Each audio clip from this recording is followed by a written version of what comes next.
colleagues are here with me, Jerome Paul Sonko in Studio A, and of course, Robert Chirabonyo in Studio B, and Julie F. Nantaba Musisi in Studio B. Starting off with Julie, good morning. Good morning, Olive. How are you? I'm great. How are you? I am well, thank you. Very interesting story that I should start with that is outside of Uganda. You know that Uganda have a saying that okay. That imagine being paid to catch mosquitoes. Yeah, making some money from catching mosquitoes. But this is a story of the Philippines, and this is from their urban centers. They are fighting dengue fever. And it's so bad, so much so that the authorities decided to fight it using their citizens by telling them that if they are able to catch 5 mosquitoes at least, for each set of 5 mosquitoes, they'll be able to be paid at least something about less than 2 US cents. Interesting. Yes, but that's about it from the Philippines. And if it were Uganda, right now the Philippines internet is buzzing with lots of comic content. But last I followed, at least 21 citizens had already claimed their money. So it looks like if you're making the money, why not tap into it while also fight a good cause? But also coming back to Uganda, Uganda Christian University is dropping the old curriculum for the new one, the competency-based learning approach, and stated that they are now enrolling students who are under the competency-based curriculum. Now, we'll look more into that during JMU Business, but if you ask me, I look forward to the job market of students that come out of university right under the competency-based learning approach. Wow, that's interesting. I like where we are going. I like where the policymakers, opinion leaders, and those that formulate our education system, I like that their mindset is finally shifting to the times, because employers in the marketplace have been complaining that they get graduates who can't do anything, who don't know, who do not have the skills that the job market requires. That's true. Yeah, so Jerome Paul, good morning. Good morning, Olive. How are you? I am okay, and good morning to our dear viewer. Good morning to the team in Studio B. And then looking into the police crime report, surprisingly yesterday the conversation we had about the misuse of drugs, or let's say drug abuse and substance abuse, when you look at the report still, the narcotics abuse is continuing to grow, or has grown tremendously amongst the other things from the report, meaning we need to put our efforts geared, we need to have our efforts geared towards making sure that substance abuse is not something we are reporting year in, year out. Because with that increasing report, or that particular report clearly shows us that we as a country are having a very big issue when it comes to the misuse of these drugs or substance abuse. So we really need to be very, very careful while using the same. But then, Olive, today being a Thursday, it has taken me back to the days in primary, as Julie was talking about the change of curriculum and things like that. I am just only remembering some bit of it when our primary schools could change, you know, changing the system of teaching and how it was difficult for us to adopt. So when I look at the change from let's say UCU, and then also looking at what is going to be or what has already been happening in the past 4 years ever since UNEP brought in a new curriculum, that kind of thing reminded me of how difficult it was for us to adopt, especially from my primary school, where they had decided to change from, because back then there were schools that were teaching, let's say, literacy, and then you were supposed to also learn, there were quite a number of subjects. Wait, are you the phonics babies? I don't know if I am. I belong to that, but then they had to change, and immediately from P2, some of us had to immediately study English, mathematics, science, and social studies. So for us, we started off with 4 subjects, yet other pupils at the time were doing close to 6 or 8 subjects. So it was a shift, that wasn't friendly at all, because we were excited about some other subjects that we wanted to, to study about. PE, part of the, it was also part of those subjects. However, things really changed, but it was moving from school to school and how school administrations were operating. Okay, interesting. Why were you excited about PE though? No, it was exciting because we used to see our fellows in higher classes who used to follow that kind of, who used to study quite a number of those subjects, and it was an exciting experience. PE, you knew that at least after lunch you had no time for classes. It is playtime, so you would be very excited. Okay. I hated PE, but for reasons I will only share off air. Well, Robert Chirabo, good morning. Good morning to you, and of course our viewers. Thank you so much for waking up with us. Now, yesterday there was so much activity.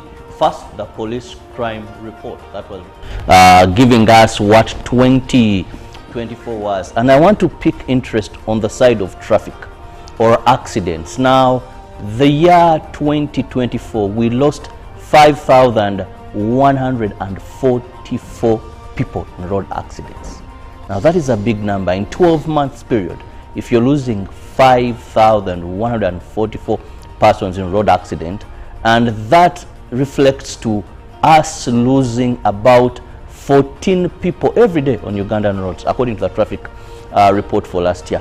14 people. Now, this increased from 13 people, reflecting an increment of 6.4% in road accidents. It's something to worry about, and for me that's what I focused more on, because generally most of the crimes have a reduction, and the annual crime report indicated a reduction in crime.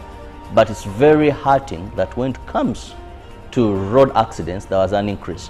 Also, yes, Kizza Besigye returning to court, then the judge saying, let this man go back to prison, depending on health issues, is also something that caught up yesterday. But I interested myself more for the Julies in the business when the MasterCard Foundation came up with this report indicating high business failure rate in Uganda. The research they conducted shows that only 8% of businesses in Uganda live beyond 15 years. Now, that is not very good news, because when you go to the Asians, or when you look at some of the businesses, even if it's in agriculture, someone will tell you, I inherited this farm from my father, who did inherit the farm from his father. That means it's the grandfather who began that farm, and it's just been growing. When you go to people like the Archaeological Foundation, talk about the sugar factories here, these were started by their almost, I'll term them ancestors. So, but when it comes to Uganda, we are not doing very well. If only 8% of businesses are making it beyond 15 years, it's not that very good news. That's pretty sad, and it's been known most businesses don't live long enough to even see their second birthday. Now, when you look at generational wealth and you see that the founders of these empires, when they die, the businesses die with them, it's rather sad, and it begs for so many questions in the economic sphere of the country. But Julie, what do you have for us today? Well, President Museveni yesterday presided over the swearing-in ceremony of 9 recently appointed judges at State House Entebbe.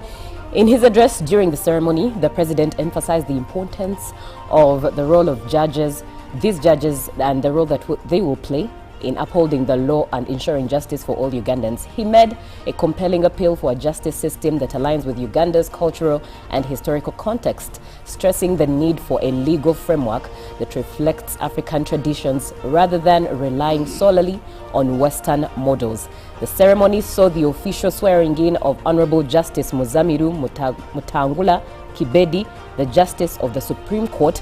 Also sworn in as Justices of the Court of Appeal were Honorable Justice Sekana Musa, Honorable Lady Justice Sabiti Cornelia Kakoza, Honorable Lady Justice Stella Alibatese, Honorable Lady Justice Florence Nakachwa, Honorable Justice Byaruhanga Jesse Rujema, Honorable Justice John Mike Musisi, Honorable Lady Justice Ketra Chitarisibwa Katunguka, and Honorable Lady Justice Nambayo Esther. These appointments made by President Museveni on February 7, 2025 are expected to enhance the judiciary's efficiency in delivering justice, and President Museveni noted that justice is often defined according to societal norms and circumstances. And the First Lady and Minister for Education and Sports, Mrs.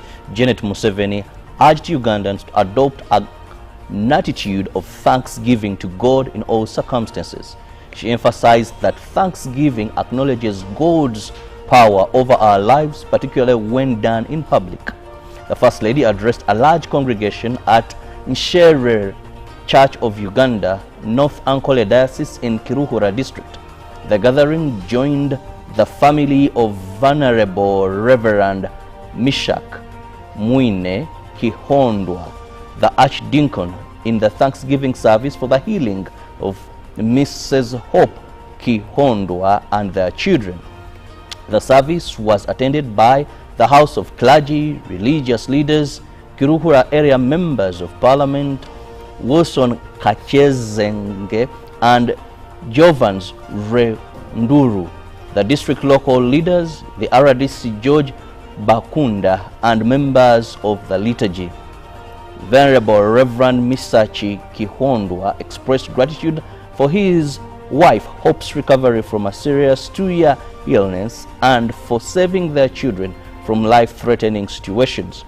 According to Reverend Misachi, the Mass was put up purposely to thank God, especially for healing his wife from serious illnesses. The police annual crime report for 2024 indicates a 4.1% reduction in overall crime rates. Despite the general reduction, robberies, corruption, and the use of narcotics, homicide, assault remain prevalent.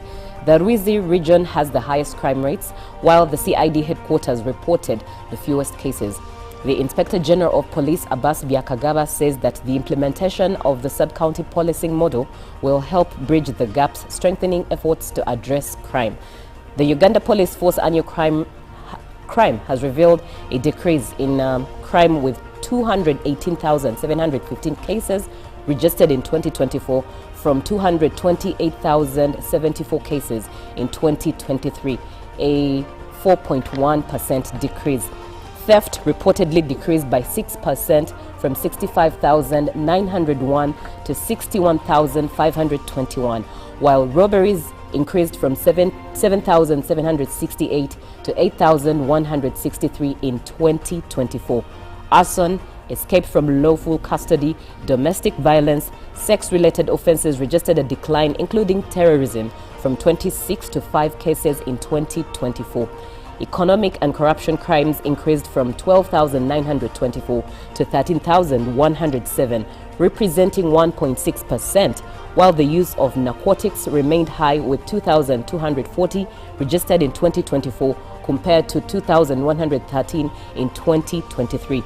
Political and media offenses registered a decrease of 16% due to the fact that it was not a political season. The police report also reveals a backlog of 90,663 cases under investigation and 10,033 cases were dismissed. And now over to court. The Attorney General has informed court that his office is working tirelessly to implement the Supreme Court order that banned the Army Court from trying civilians. This was during the hearing of the application filed by retired Colonel Dr. Kizza Besigye's wife, Winnie Byanyima, in High Court, Civil Division, Kampala, before Judge Douglas Karekona Singiza.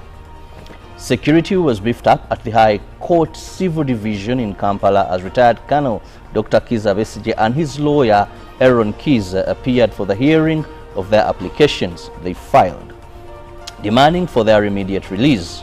Retired Colonel Dr. Kizza Besigye, who appeared in court under tight security, looked weak, forcing the trial judge Douglas to order a prison to take him back to prison, saying he cannot convene with a sick person.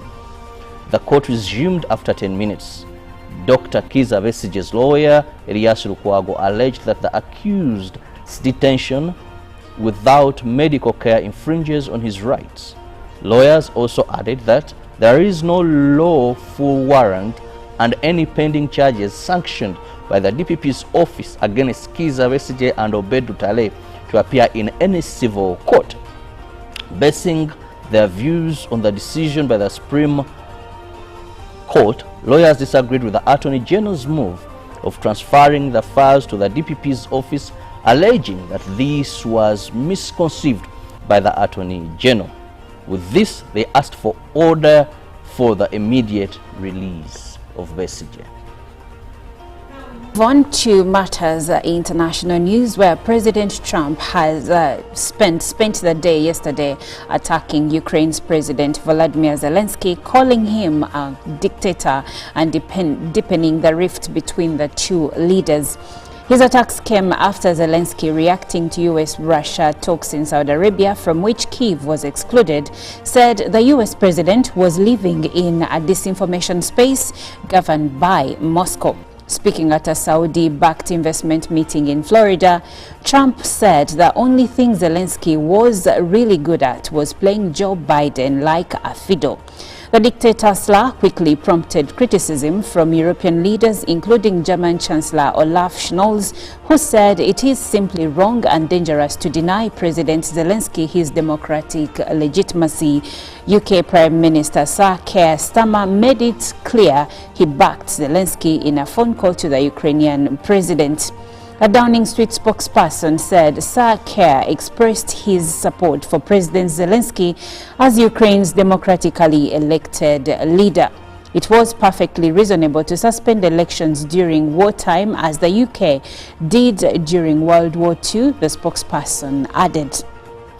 Zelensky's 5-year term of office was due to come to an end in May 2024. However, Ukraine has been under martial law since Russia launched its full-scale invasion in February 2022, and elections are suspended.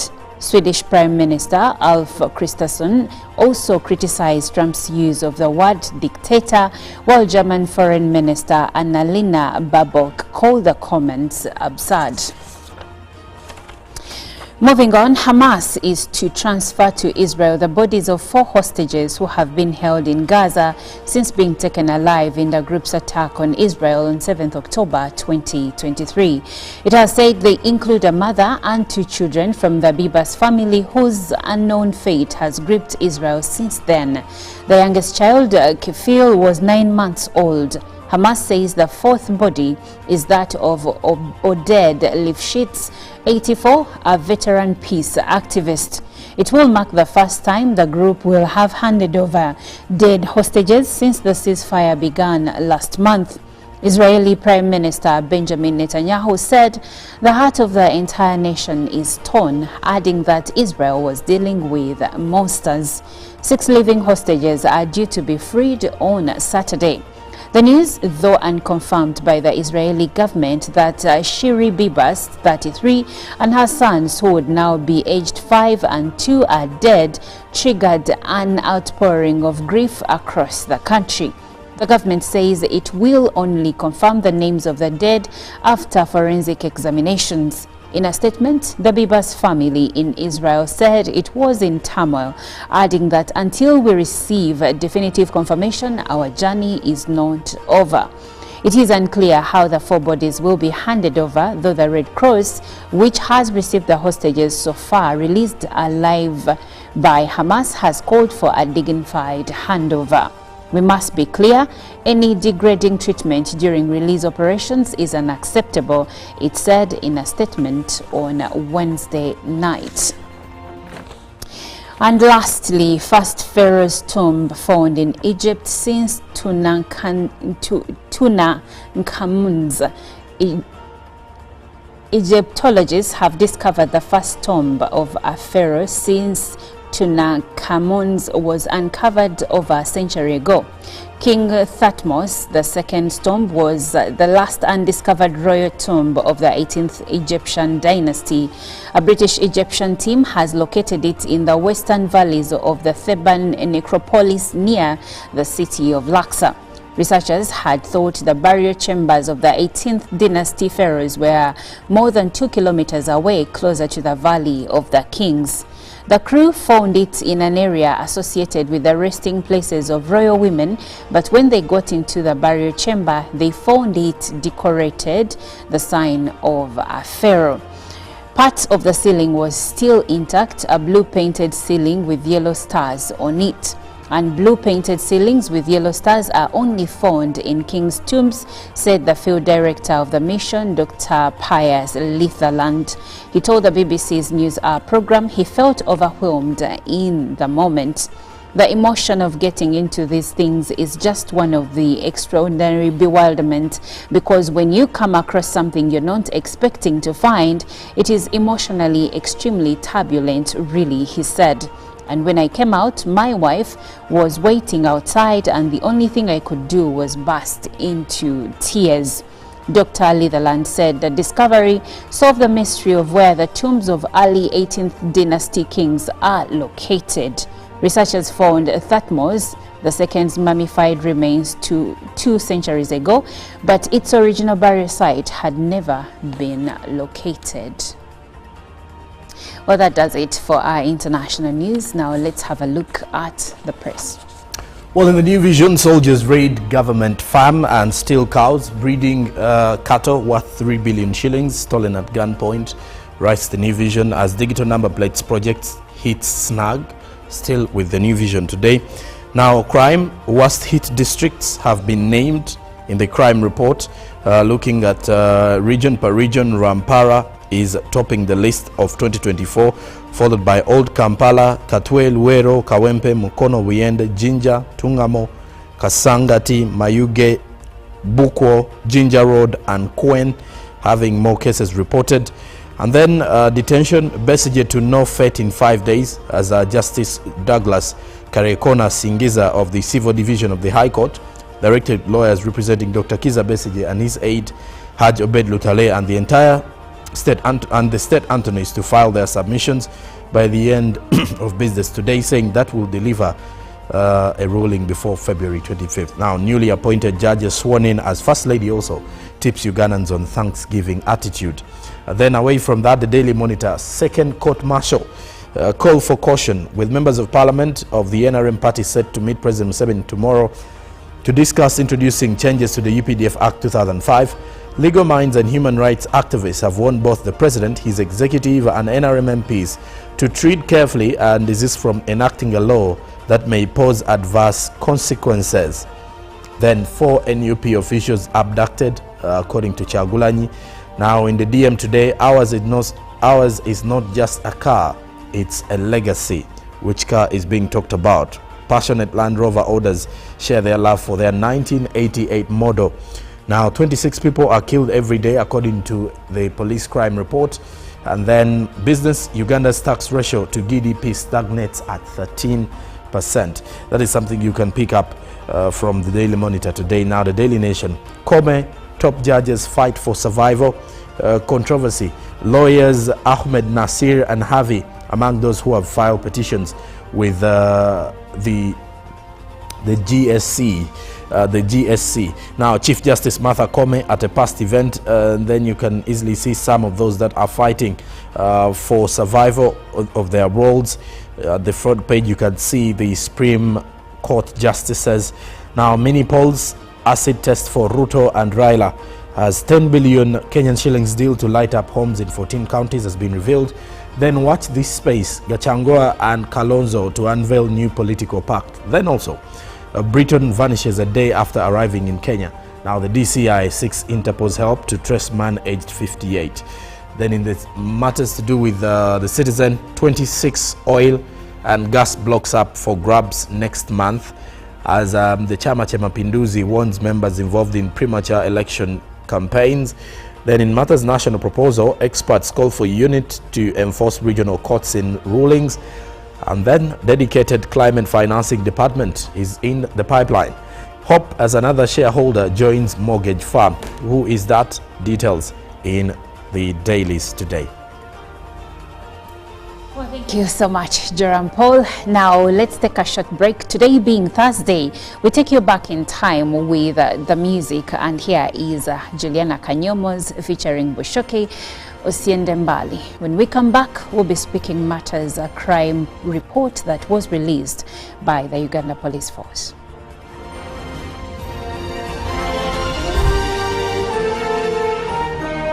Morning Uganda. I'm Olive Monica Najuma. Now, the Uganda Police Force annual crime report has highlighted a 4% decrease in domestic violence cases, indicating that in the year 2024 compared to the year 2023, 14,073 cases were reported in 2024 compared to 14,681 cases in 2023. And also similarly, there was a decline in sex-related cases where 2.8% decline was registered from 14,846 in 2023 to 14,425 in 2024. The Uganda Police Force, however, indicates that we still need collective effort to ensure that these crimes are brought to zero. That's where we are starting our conversation today on Good Morning Uganda. Lock in, our dear viewer, because we have so much more to report and discuss on this show this day, Thursday, 2025. We are in the beautiful month of February. My colleagues are here with me, Jerome Paul Sonko in Studio A, and of course, Robert Chirabonyo in Studio B, and Julie F. Nantaba Musisi in Studio B. Starting off with Julie. Good morning. Good morning, Olive. How are you? I'm great. How are you? I am well, thank you. Very interesting story that I should start with that is outside of Uganda. You know that Uganda have a saying that okay. That imagine being paid to catch mosquitoes. Yeah, making some money from catching mosquitoes. But this is a story of the Philippines, and this is from their urban centers. They are fighting dengue fever. And it's so bad, so much so that the authorities decided to fight it using their citizens by telling them that if they are able to catch 5 mosquitoes at least, for each set of 5 mosquitoes, they'll be able to be paid at least something about less than 2 US cents. Interesting. Yes, but that's about it from the Philippines. And if it were Uganda, right now the Philippines internet is buzzing with lots of comic content. But last I followed, at least 21 citizens had already claimed their money. So it looks like if you're making the money, why not tap into it while also fight a good cause? But also coming back to Uganda, Uganda Christian University is dropping the old curriculum for the new one, the competency-based learning approach, and stated that they are now enrolling students who are under the competency-based curriculum. Now, we'll look more into that during JMU Business, but if you ask me, I look forward to the job market of students that come out of university right under the competency-based learning approach. Wow, that's interesting. I like where we are going. I like where the policymakers, opinion leaders, and those that formulate our education system, I like that their mindset is finally shifting to the times, because employers in the marketplace have been complaining that they get graduates who can't do anything, who don't know, who do not have the skills that the job market requires. That's true. Yeah, so Jerome Paul, good morning. Good morning, Olive. How are you? I am okay, and good morning to our dear viewer. Good morning to the team in Studio B. And then looking into the police crime report, surprisingly yesterday the conversation we had about the misuse of drugs, or let's say drug abuse and substance abuse, when you look at the report still, the narcotics abuse is continuing to grow, or has grown tremendously amongst the other things from the report, meaning we need to put our efforts geared, we need to have our efforts geared towards making sure that substance abuse is not something we are reporting year in, year out. Because with that increasing report, or that particular report clearly shows us that we as a country are having a very big issue when it comes to the misuse of these drugs or substance abuse. So we really need to be very, very careful while using the same.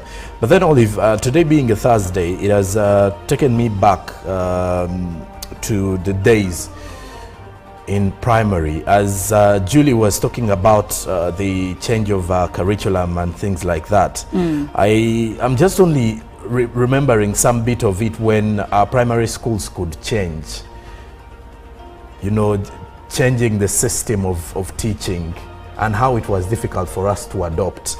So when I look at the change from, let's say, UCU, and then also looking at what is going to be, or what has already been happening in the past 4 years, ever since UNEP brought in a new curriculum, that kind of thing reminded me of how difficult it was for us to adopt, especially from my primary school, where they had decided to change from, because back then there were schools that were teaching, let's say, literacy, and then you were supposed to also learn, there were quite a number of subjects. Wait, are you the phonics babies?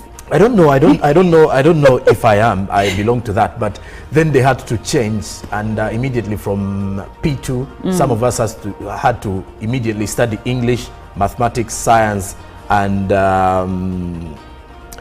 social studies. So for us, we started off with 4 subjects. Yet other pupils at the time were doing close to 6 or 8 subjects. So it was a shift that wasn't friendly at all, because we were excited about some other subjects that we wanted to, to study about. PE, part of the, it was also part of those subjects. However, things really changed, but it was moving from school to school and how school administrations were operating.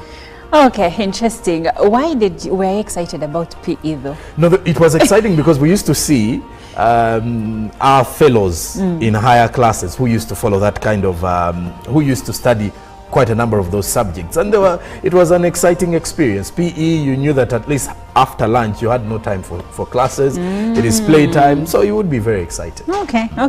I hated PE, but for reasons I'll only share off air. Well, Robert Chirabo, good morning. Good morning to you, and of course our viewers. Thank you so much for waking up with us. Now, yesterday there was so much activity.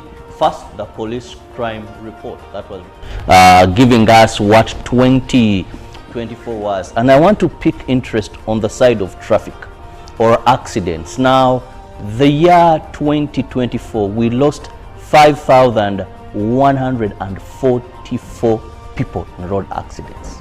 Now, that is a big number in 12 months period. If you're losing 5,144 persons in road accident, and that reflects to us losing about 14 people every day on Ugandan roads, according to the traffic report for last year. 14 people. Now, this increased from 13 people, reflecting an increment of 6.4% in road accidents. It's something to worry about, and for me that's what I focused more on, because generally most of the crimes have a reduction, and the annual crime report indicated a reduction in crime. But it's very hurting that when it comes to road accidents, there was an increase. Also, yes, Kizza Besigye returning to court, then the judge saying, let this man go back to prison, depending on health issues, is also something that caught up yesterday. But I interested myself more for the Julies in the business when the MasterCard Foundation came up with this report indicating high business failure rate in Uganda. The research they conducted shows that only 8% of businesses in Uganda live beyond 15 years.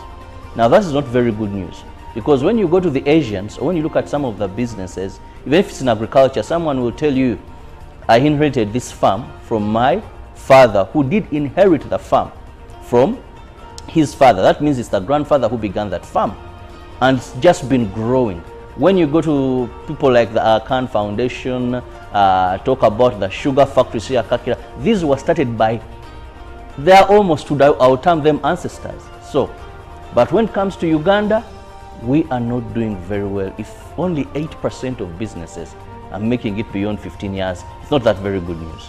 That's pretty sad, and it's been known most businesses don't live long enough to even see their second birthday. Now, when you look at generational wealth and you see that the founders of these empires, when they die, the businesses die with them, it's rather sad, and it begs for so many questions in the economic sphere of the country. But Julie, what do you have for us today? Well, President Museveni yesterday presided over the swearing-in ceremony of 9 recently appointed judges at State House Entebbe. In his address during the ceremony, the president emphasized the importance of the role of judges, these judges, and the role that they will play in upholding the law and ensuring justice for all Ugandans. He made a compelling appeal for a justice system that aligns with Uganda's cultural and historical context, stressing the need for a legal framework that reflects African traditions rather than relying solely on Western models. The ceremony saw the official swearing in of Honorable Justice Muzamiru Mutangula Kibedi, the Justice of the Supreme Court. Also sworn in as Justices of the Court of Appeal were Honorable Justice Sekana Musa, Honorable Lady Justice Sabiti Cornelia Kakoza, Honorable Lady Justice Stella Alibatese, Honorable Lady Justice Florence Nakachwa, Honorable Justice Byaruhanga Jesse Rujema, Honorable Justice John Mike Musisi, Honorable Lady Justice Ketrach Tarisibwa Katunguka, and Honorable Lady Justice Nambayo Esther. These appointments made by President Museveni on February 7th, 2025. So that if you go through a driving school, definitely you don't cause road crashes. That's not what I'm saying. But you see, a person who has had a genuine training of how to drive is much better. But also, we are having many people who, I think Ugandans don't know how to manage their time very well. There's an issue of time management or planning their movements. You get it, Olive? That a person will tell you, I have to be at UBC for a talk show at 8. I'm just using this as an example. But you call a person 15 minutes to 8, and maybe the person is coming from Buziga, and the person is telling you, but I'll be there. You get it? But I'll be there. Then when you look at the days when most of these accidents happen, according to this report, you still see either many of the people causing these crashes are driving up country, because you have many people today who will go over the weekends to their farms to visit people, but some of them are not well versed with driving longer routes, or even because in driving or even used to that route very well. Then not to forget that much as statistics put us at a country that has high consumptions of alcohol, we also have a large percentage of Ugandans who are driving under the influence of alcohol. I remember one time when the current, but then he was the traffic commander for Kampala Metropolitan, but now he's the director of traffic, Lawrence Niwabine, launched the Kawunyemu, so common Kawunyemu. I want to tell you, this thing was fought to the level of parliament. And I remember one time interviewing him and says, Chirabo, I surrender. I leave this. Because the people that are attacking me day in, day out, to stop these operations, where you're stopped and you have to breathe through a breathalyzer, and they look at the content, the alcoholic levels of volume in your blood, to see if you can still use that. So we have a lot of these being caused by drunken drivers, poor time management where people don't plan their journeys, but also drivers who are not fit to be on the road. And finally, I must say, the DMCs, these are vehicles in dangerous mechanical conditions. There are so many on our roads. Someone will tell you, this car is not braking very well, but I'll reach, you know? Well, thank you, Yes. Robert. If you're just joining us, we are looking at the annual crime report that was released by the Uganda Police Force. But our main focus today is on the traffic offenses, but mainly the road crashes, the traffic crashes, because they seem to be on an increase despite a 19.2% decline in common traffic offenses. Why is this? This is what we are looking at. But also, most importantly, we want to see if there are solutions that can be suggested to our policymakers, and to see that we bring the road crashes to a very, very low percentage, if not zero. Now, you can share your opinions regarding the same on WhatsApp number 0709602592. Now, Jerem, according to this report, they did indicate the days when you're most likely to have an accident. Please tell us more about that. Well, according to the report of 2024, according to the Uganda police, was that weekends were the most is where the most cases were reported of road accidents, because according to the Uganda Police Crime Report, you can easily see that the revelations show that in case there was any other day where someone could not easily get an accident, if it wasn't on a Sunday, which is still a weekend, it would either be a Saturday or a Monday after the weekend. Meaning also, these 3 days saw a spike in road carnage by 6.4%. Because when you look at this particular one, the 6.4% is generally a spike anyway of the crashes or the road crashes. But on the days where the Uganda police was receiving more cases of road crashes was Sunday, Monday and Saturday. And of course, when you look at those days, it can clearly show you why. Because many of the Ugandans today spend most of their weekends either on enjoyment purposes or have parties over the weekends. It is when we have concerts. It was just last week when I realized that Ugandans really treat weekends as they are. On Valentine's Day, I think it was the traffic on Jinja Road that even saw borders turn back to Kampala simply because it was too much. And I don't know where many of these people were heading. And the traffic, by the way, started at around 12. So you can easily see how Ugandans treat weekends, because normally during weekends, many decide to travel up country, either to go for a simple 3-day staycation somewhere. Others decide to do extra jobs over the weekend. So they are traveling away from the city. And many of them are using highways. And during such a time, some are either driving under the influence of a substance, others are driving simply because they are overly excited because of whatever event that is going to happen. Then there are also those others that are overspeeding simply because they want to meet a specific thing along the way. So there's so many things that happen over the weekend. And of course, we cannot underestimate the fact that also over the weekend, there are so many people who tend to hit the road simply because they believe there is not so much attention from the traffic police, especially on Sundays. And when you also look at the belief that many Ugandans today are on the road even when they do not have the necessary road training or road safety trainings that they need, on top of just having a driver's license or going through a driving school, many of them utilize the fact that we have so many automatic cars on the road or on the market. Once someone has the money to buy, they're already buying. Now, if at all they do not have a license or a permit, what they will definitely do is to drive over the weekends when they know, especially on Sundays, that we do not have so many traffic officers on the roads. So meaning you're having so many amateur drivers on the road, and on top of it, you have so many border riders who normally risk the lives of their customers while riding on the road. So all of these factors coupled together give you the reason as to why we have so many cases being reported over the weekend.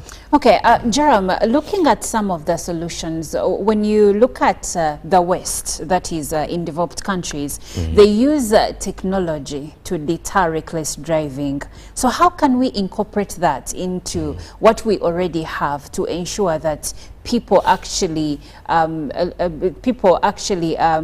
abide by the traffic regulations that we have, and also in the long run to stop the crashes on the roads?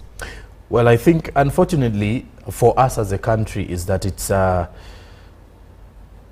don't even want to use it as a point, but I think it is a cultural kind of thing that is deeply rooted within many of the Ugandans right from school, that you cannot Ugandans have learned that they are supposed to do the right thing until they are not supposed to do the right thing until they are forced.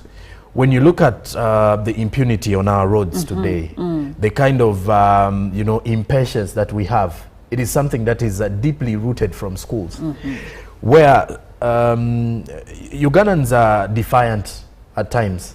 So you think even if we had automated cameras we have for cameras traffic on, control, we have cameras on the road. We have the cameras we have are kind of used for I think but they for, can also for other crimes. But they can still also be used to report this reckless driving, because they show us videos of footage of people who are engaging in accidents. Actually, what is the rationale of that? Because the Uganda Police Force releases these videos, but then at the end of the day, like, what did you do? Because when you also look at the level of driving on Ugandan roads, even those in power, for example, if someone is in high-ranking offices in the country, they would definitely use the wrong route simply because they want to upbeat the traffic.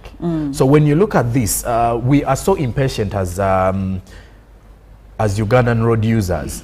There are times when there is too much traffic on the road, and then when you realize the cause of the road, it's either people are using 4 lanes on a 2-lane or 1-lane kind of road, and all of them want to use the same route to head to their destination.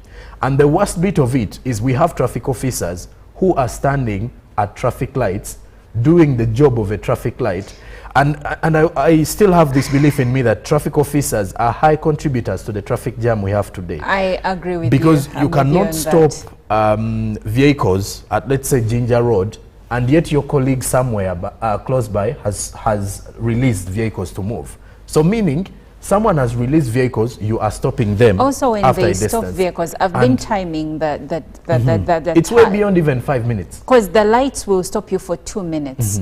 But the traffic officers, yes, but the traffic, like on Entebbe Road, but the traffic officers can stop you for 10 minutes. They stop you for 10 minutes. You're stuck, and they release you for 1 minute. For 1 minute, and you're going to look at all of this. So before you even get back to bringing the technology that will help us curb these road crashes, we need to work on the discipline on the road, the impatience that we have. We have poor drivers on Ugandan roads. It is something we have to accept, but the level of impatience from the borders, from the drivers themselves, everyone seems to be rushing somewhere. So it goes back to what Robert said about poor time management. You know where you're supposed to be, and you know what you need to do. Because if you're supposed to be somewhere at 8, and you know that there is going to be traffic jam, why don't you be up by 6 and you're already hitting the road? Yeah. So that if I told you to meet traffic jam, at least you're close to where you're heading to. I hear you. Chigwe Livingston Subuga of Rezandeja Division says, good morning, my dear friends Olive, Paul and Robert.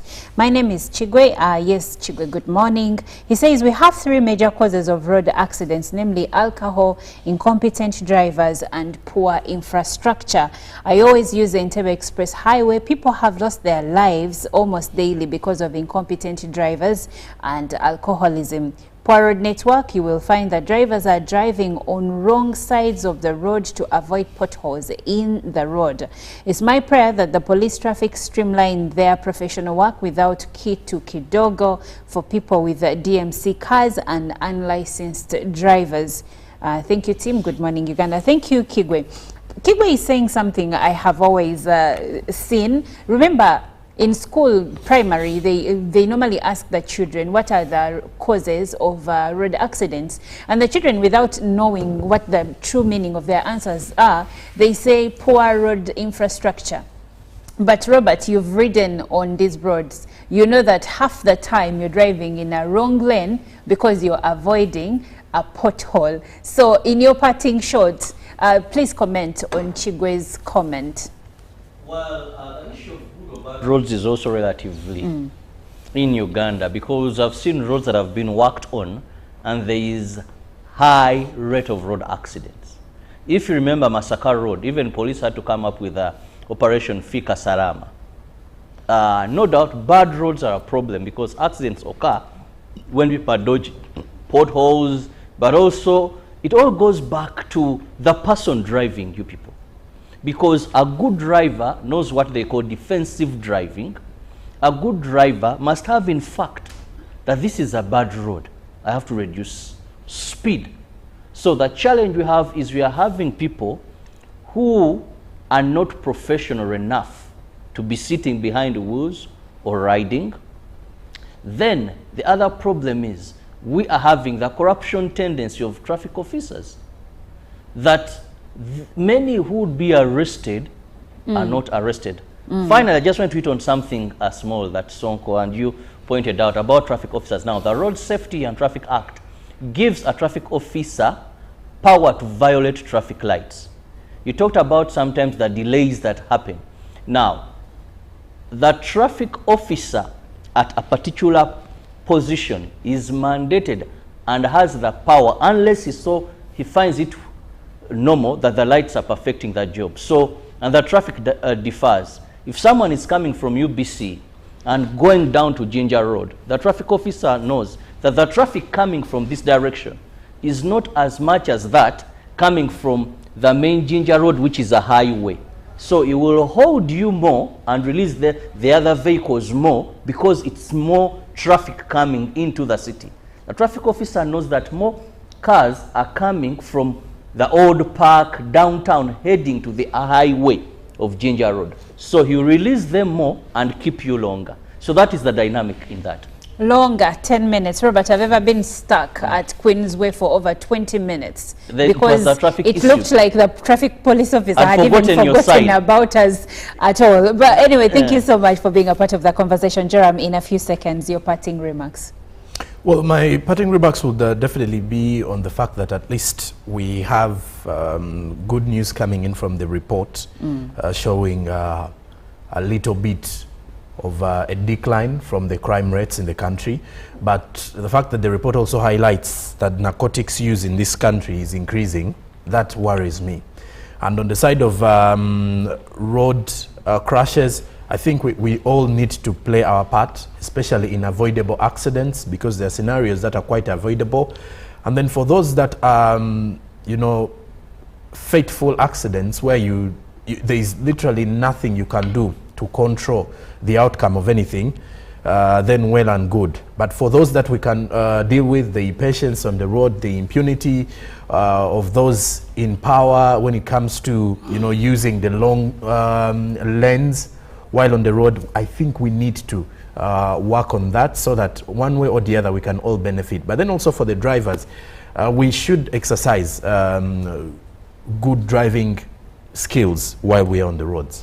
Well, thank you, Jerome. Now, Mgaga Saurembo, Enabweru MP Adako Nasana Municipality says police ogisanga ngabalya enguzi ku motoka enkadde ekiri ekatooke ne Rugoba enguudo mbinyo mulimu ebinya biyitirivu. And lastly, Leah says in future let them put a demarcated way for borders.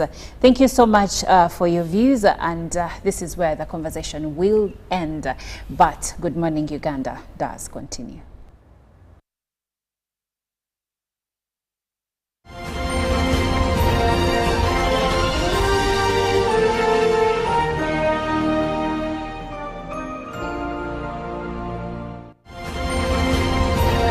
Live from UBC Studios in Kampala, this is Good Morning Uganda.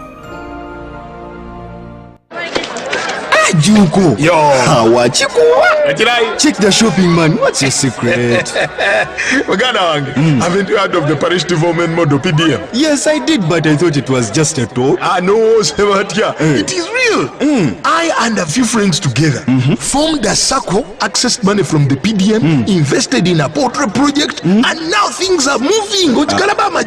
Juko. I thought I was one of your friends. You are. But you left me behind. I didn't leave you in poverty. What you do, just visit your LC2 chairperson and your parish chief and start the process of economic transformation. Just like that. The parish development model is an initiative from the government of Uganda through the Ministry of Local Government designed to transform all lives of Ugandans for the better. PDM, my parish, my development, my life.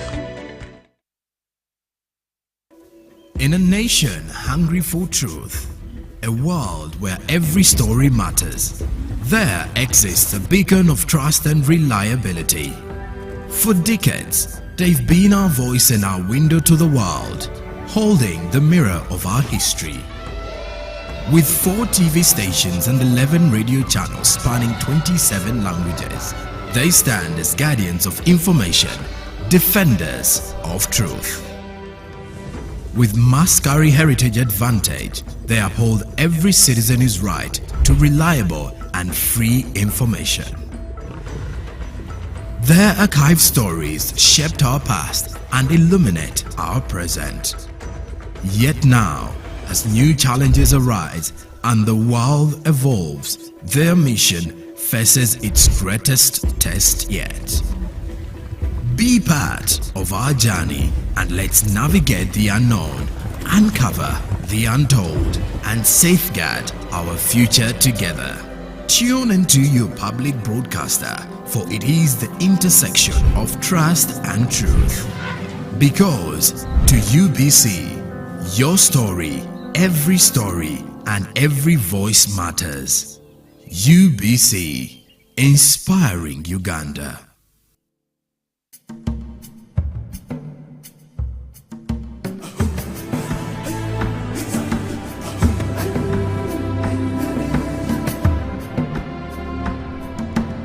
Welcome to Good Morning Uganda, your go-to morning show to kickstart your day with all the latest updates. Let's dive deep into issues that matter most to you.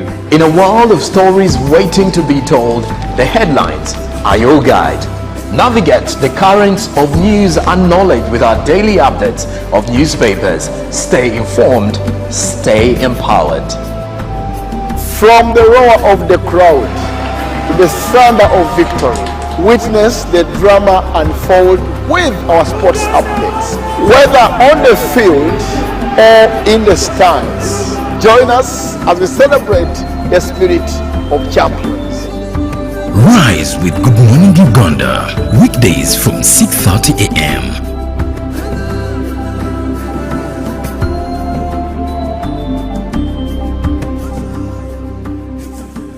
Live from UBC Studios in Kampala, this is Good Morning Uganda.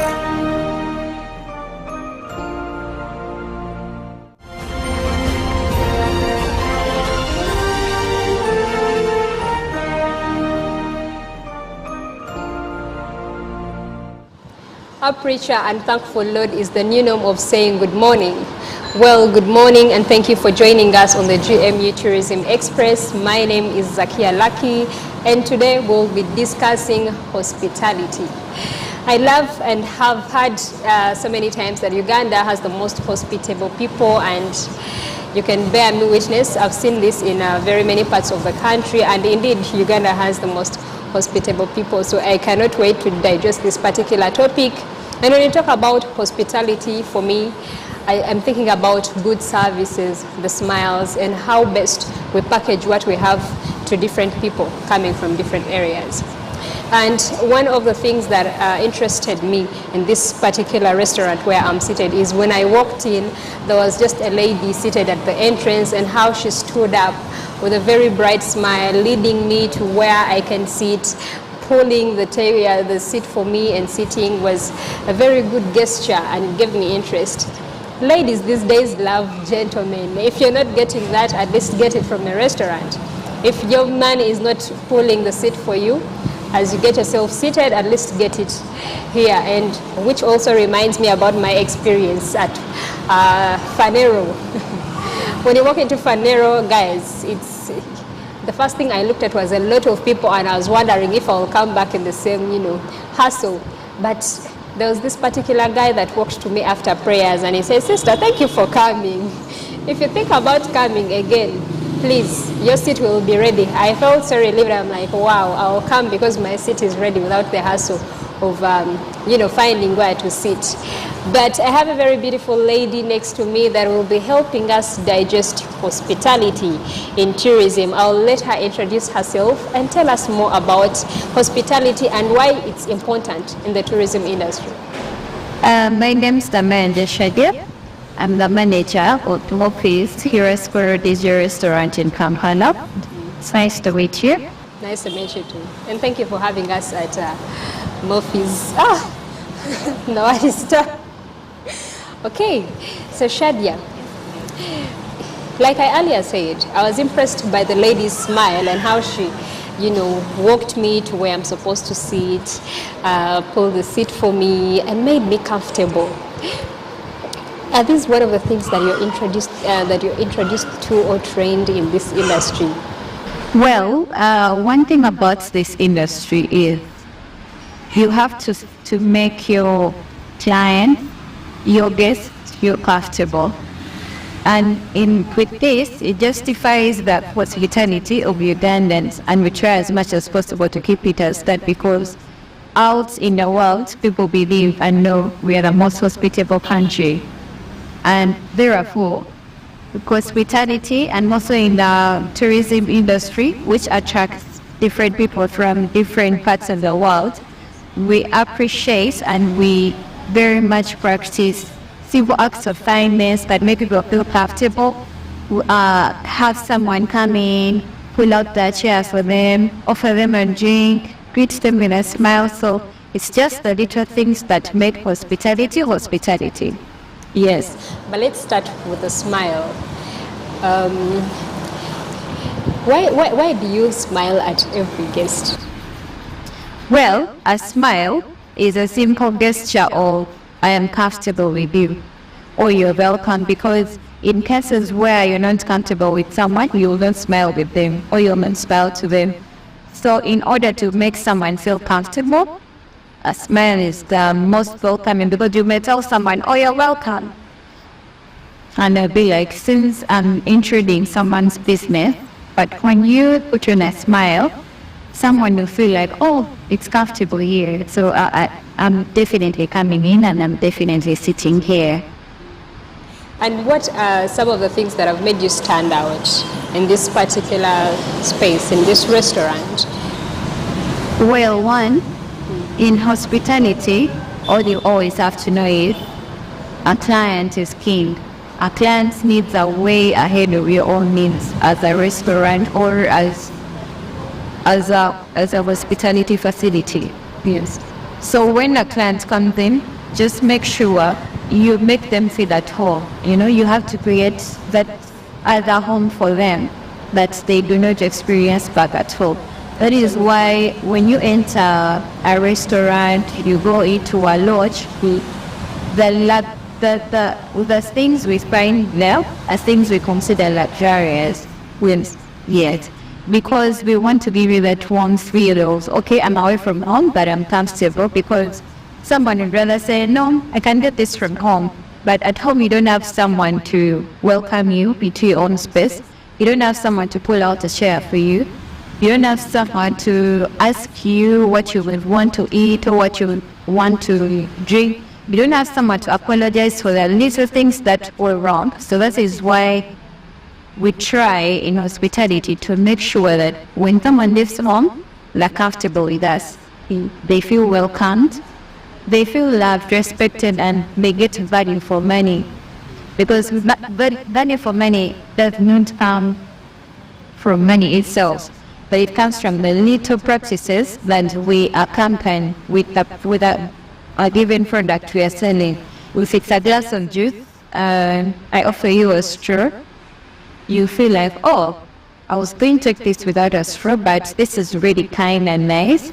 So it's just the little things that make hospitality, that make us stand out in business and elsewhere compared to other people.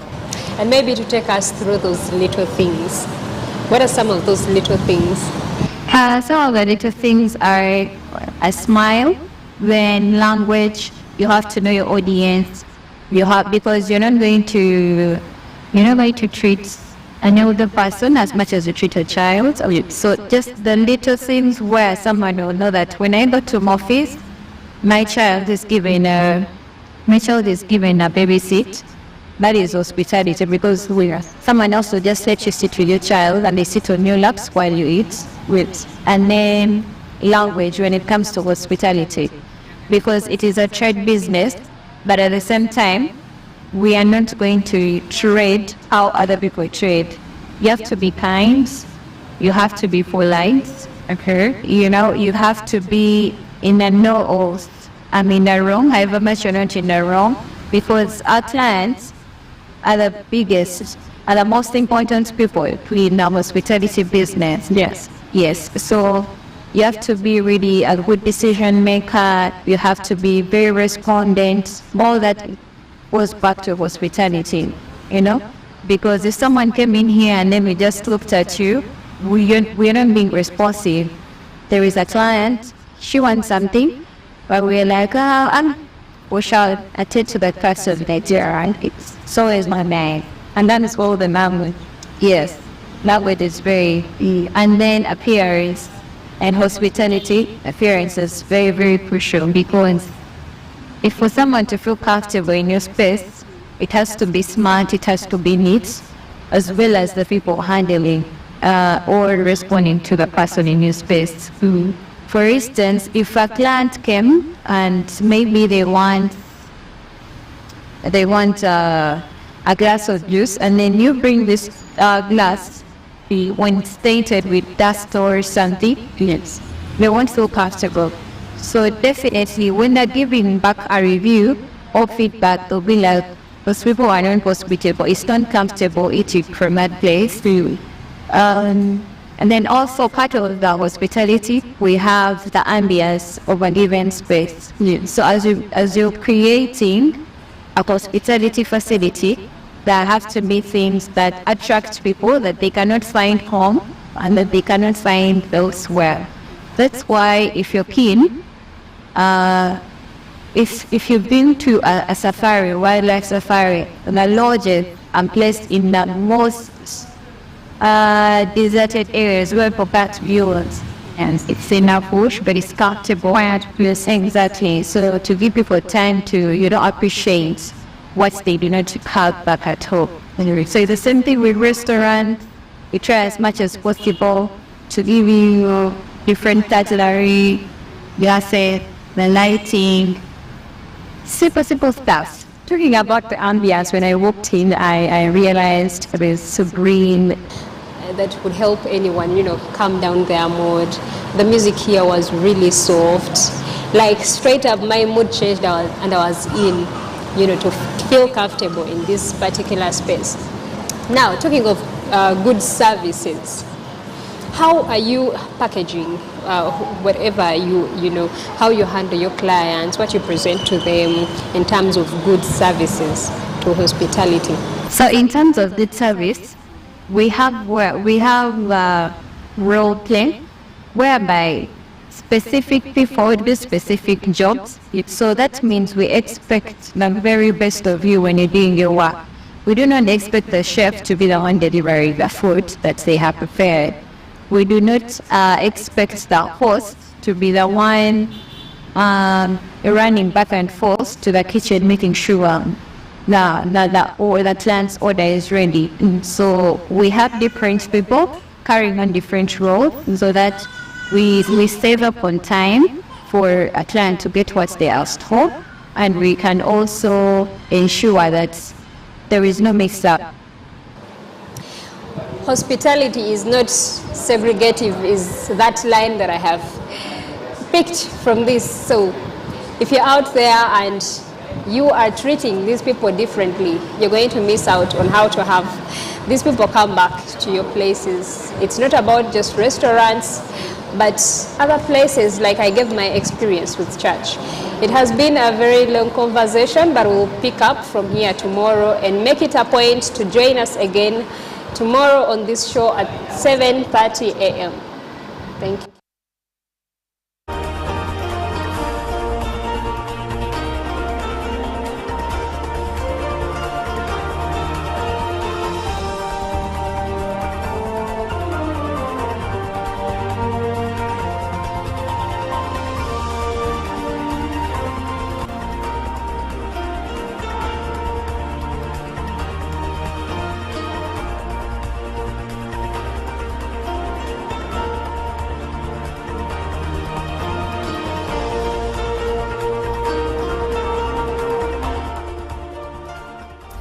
Welcome back from GMU Tourism Express. Good morning, Uganda. My name is Julie F. Nantabamusisi, and looking into business today with GMU, UCU ditches old curriculum for competence-based approach.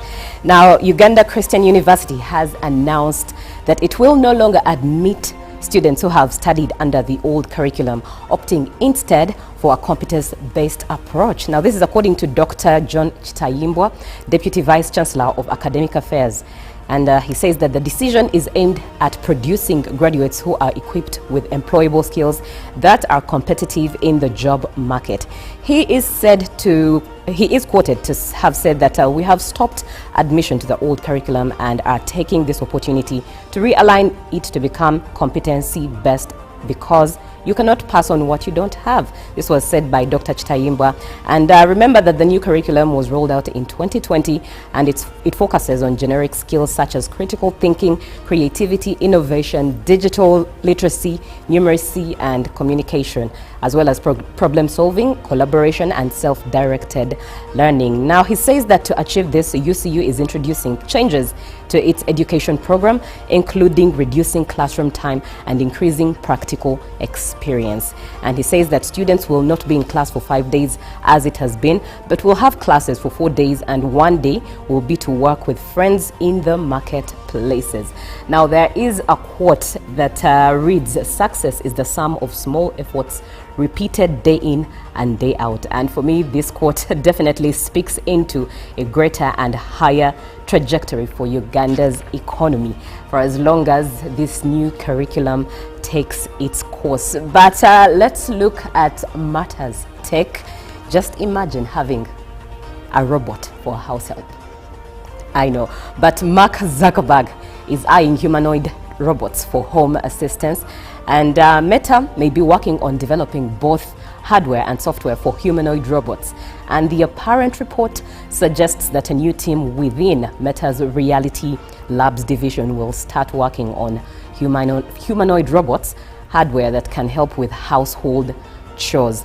Now, it goes on to say that Meta wants to make underlying AI sensors and software for robots that will be manufactured and sold by a wide range of companies, and is in talks with companies like Unitree Robotics and Figure AI to make a Meta-branded humanoid.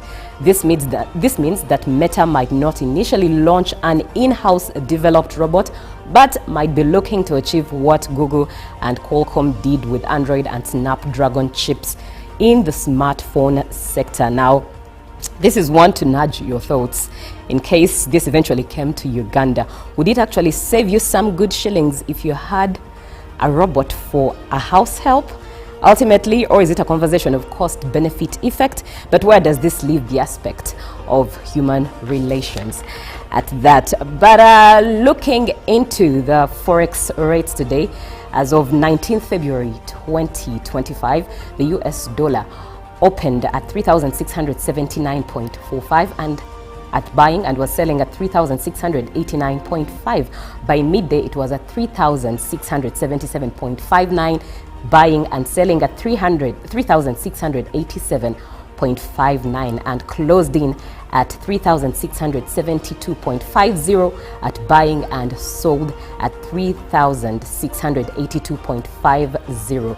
The pound was at 4,633.96 at buying and sold at 4,646.57 at selling.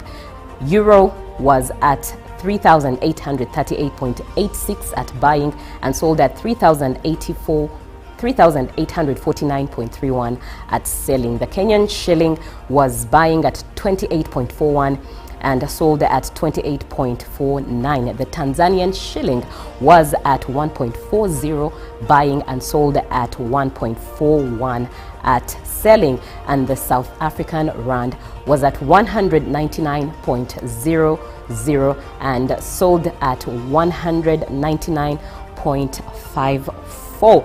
Now, I am leaving you with a story on the rise of organic health and natural products, and this is with the global market for organic health and nutritional products, which is experiencing unprecedented growth driven by increasing consumer demand for natural and sustainable options. This trend is fueled by a growing awareness of the importance of health and wellness, coupled with a desire to reduce exposure to synthetic chemicals and artificial additives. And market projections are that the organic health and nutritional products market is projected to continue growing at a compound annual rate of 8 to 10% from 2023 to 2028. And this growth is expected to be driven by increasing demand for organic food and beverages, supplements, and personal care products. Well, that's it from GMU Business. My name is Julie F. Nantabamusisi, but GMU continues. Good morning, Uganda. The global market for organic health and nutritional products is experiencing unprecedented growth, driven by increasing consumer demand for natural and sustainable options. This trend is fueled by a growing awareness of the importance of health and wellness, coupled with a desire to reduce exposure to synthetic chemicals and artificial additives. In this generation we are in, people eat a lot of junk food and they don't sleep early, they don't eat on time. All that destroys the immunity. Another function of colostrum is the heart health, which is called cardiovascular system. Colostrum comes in and works on all the nerves, all the fat that is clotting around the nerves, around the heart, around the liver, and then it will make the flow of the blood very well and the pressure very well, so that people do not develop high blood pressures, they are not developing diabetes, they are not having arthritis, because the system is clean. And also what they eat, it must not have a lot of fat, which clots and clogs around every part of the body. The organic health and nutritional products market is projected to continue growing at a compound annual rate of 8 to 10% from 2023 to 2028. This growth is expected to be driven by increasing demand for organic food, beverages, supplements, and personal care products. Now, when it comes to our products, the beauty is everyone is eligible, or everyone can use it, starting from children to elderly, the pregnant moms, name anybody, because it deals with day-to-day wellness. Now, some people may ask, can we use it alongside our medication? We always tell them it's very cool, because this is a functional treatment or functional supplement. It doesn't hinder you from actually taking in your other treatments. Actually, it helps to build your body. It helps to make you even respond faster to your treatment. So you're free to use it alongside it, and the effects or the results of it is you're going to be healthy, you're going to be strong, you're going to be energetic, because that is what other products do. They are natural products that are extracted from natural ingredients. Talk about the RDA, which is part of our day-to-day or the stress management product. It is filled with over 22 essential minerals, magnesium, calcium, iron, all what you need in a day, it is packed in that product. So if you take it, for instance, for a child, they will respond very well with it. It will help them to boost their immunity, and also yourself, you're able to get every ingredient or every mineral that you cannot get from the foods we take.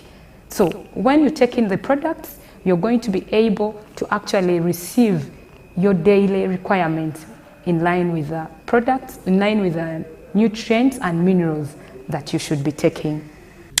New Image International is a partner in empowering organic health solutions, and the global market for organic health and nutritional products, which is booming, has been driven by consumers seeking natural and sustainable options. New Image is all about nutritional products, weight management products, skin care products that comes in to answer day-to-day questions when it comes to healthy living. The key drivers of the ever-evolving trend, according to industry experts, are two key of those: increasing health awareness and growing demand for natural products. And a company that is at the forefront of this trend is New Image International. With a range of organic health and nutritional products, the company is empowering consumers to take control of their health. They are passionate about providing customers with the best organic health and nutritional products. Colostrum as the first food which any mom or any baby starts with after being born, have different importances and the reasons why we need it now in our current situation. We are located at Kampala Boulevard, level 4 and room 409. The business of organic health and nutritional products is booming, driven by increasing consumer demand. With the market projected to continue growing, companies like New Image International are well positioned to capitalize on this trend. Whether you're a consumer looking for natural and organic products or a business looking to tap into this growing market, the future of organic health and nutritional products looks bright.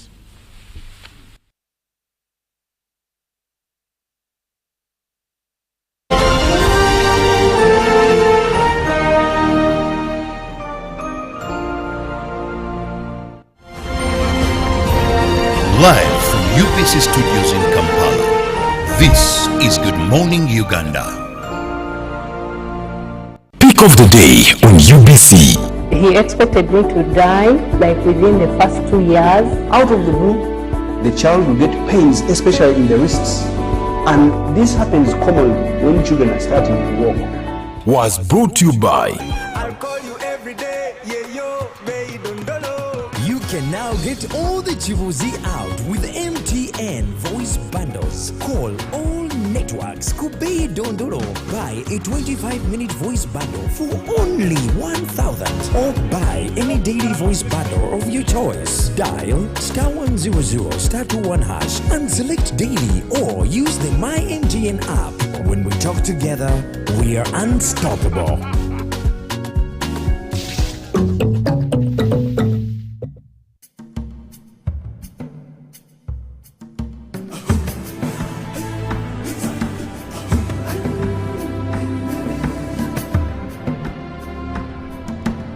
Welcome to Good Morning Uganda, your go-to morning show to kickstart your day with all the latest updates.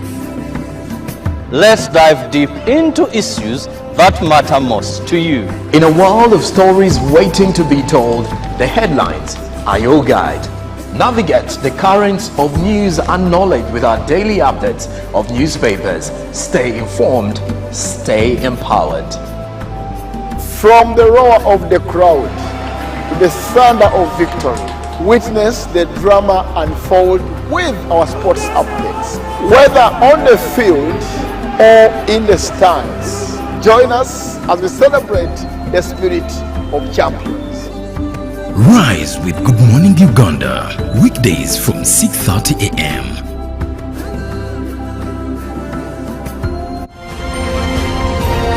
Live from UBC studios in Kampala, this is Good Morning Uganda.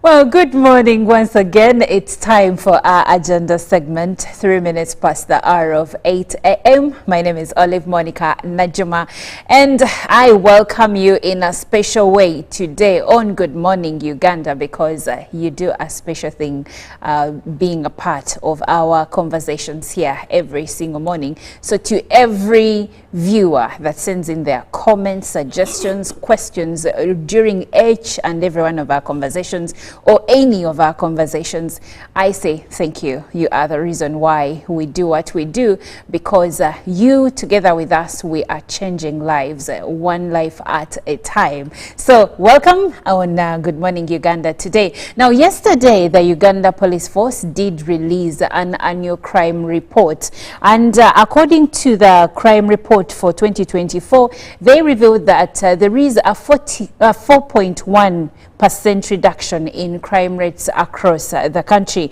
and this decline was partly attributed to the implementation of community policing, which has fostered stronger relations between law enforcement and the local communities. The approach aims to enhance citizen trust, improve police performance, and prevent crime by involving the public in safety initiatives. So together, you and I and everyone else, you know, together, we have contributed to the reduction of crimes in our country. So with me today is Anatoli Mulera, who is the Commissioner Community Policing at the Uganda Police Force, and he will help us to discuss the impact, challenges and future of community policing in Uganda. But we need to understand that the Uganda Police Force is not only supposed to, its role is not only to do community policing, there is also enforcement. So we will be looking at community policing, but also we will be looking at the other part of enforcement. And in a narrow way to put it, how does the Uganda Police ensure that there is law and order in the country? So join us in the conversation. The WhatsApp number, in case you have any views or questions, is 0709-602-592. Come along with me. Let's start the conversation. Good morning, Afande. How are you? Good morning, Afande. Monica. Good Happy morning. seeing you again. Happy to see you. You know, when you keep quiet, I worry. No. I must pause. I must digest. You know, you gave the introduction of the conversation in a high tone. Yes. So I must really calm it down to synthesize. What am I going to tell Oliver here and our esteemed viewers out there? Okay. But once again, good morning. Good morning. You look terrific. Oh, thank you. How is your place? It's fine. Children, everybody there? Everyone is okay. Glad to see you once We are again. safe. Our esteemed listeners, viewers there out there, happy being back on the show, and happy once again that the Lord God has enabled us to reach this far on this day. But like you said, this is Olive Monica. Now, of those, which is the Christian name? Both of them. Both of them are Christian name. Yes. You are about to deny yourself for a traditional name like I have Najuma. Eh? I also have my father's name. I just don't use it officially. Why don't you use it? If it is yours, you use it, unless you want to. Anyway, let's not go that far. Okay. Monica has brought us this far, especially in ushering us to the police report, the police annual crime report. One is that this is a new document. It came out yesterday. Yes. And the Inspector General of Police was able to reveal to the general public. Yes. In my view, I want to thank the following category of people before I go into the depths of discussing this. One is our esteemed clients, esteemed customers, those who bring complaints, those who bring cases, those who bring issues pertaining what has not gone wrong, what has gone wrong, and their kind of guidance, because it is what has enabled us to reach this far. Without you, we would not have this document done. Two, it would also make ourselves irrelevant. So really, I want to thank you that you are sincere. And by the way, this demystifies people's statements. Hey, police is rude. People don't want you. Now, who are those who come to police? Who are those? Now, our official documents, without the non-formal, because when I talk about the non-formal, like these ones, we are not going to document it in our crime report. And therefore, they don't know the level of connection that I'm impacting on people through UBC TV. But we are talking about our connection in terms of people who come to report at the various stations, police stations across the country. And these were around 218,000. 218,000. So that means without direct connections, we are in millions of people. So thank you really for demystifying this and showing that the police is there for you. I want to thank also the police management for having done an excellent job in ensuring that they manage to make this far, because this is one of the best ways in which the police can be able to be accountable, to give a feedback of what we do, how we do, when we do, why we do it, and for whom we do it. And therefore, I want to thank my bosses, the Inspector General of Police, the directors, and everybody who made this possible to ensure that really people, because you know, there is a tendency, police does not produce reports, police does not produce it. Monica, with even our esteemed viewers all out there, there are 3 forms in which the police is accountable, especially when it comes to reports. One of them is through the annual crime report. Giving an annual crime report, we give all incidences of cases that were reported and their progress, whether they were taken to court, whether they are pending investigations, whether they were they are still under investigation, whether they were acquitted, and above all, those who were even sentenced and are serving their sentence in prisons. So all that information is brought to.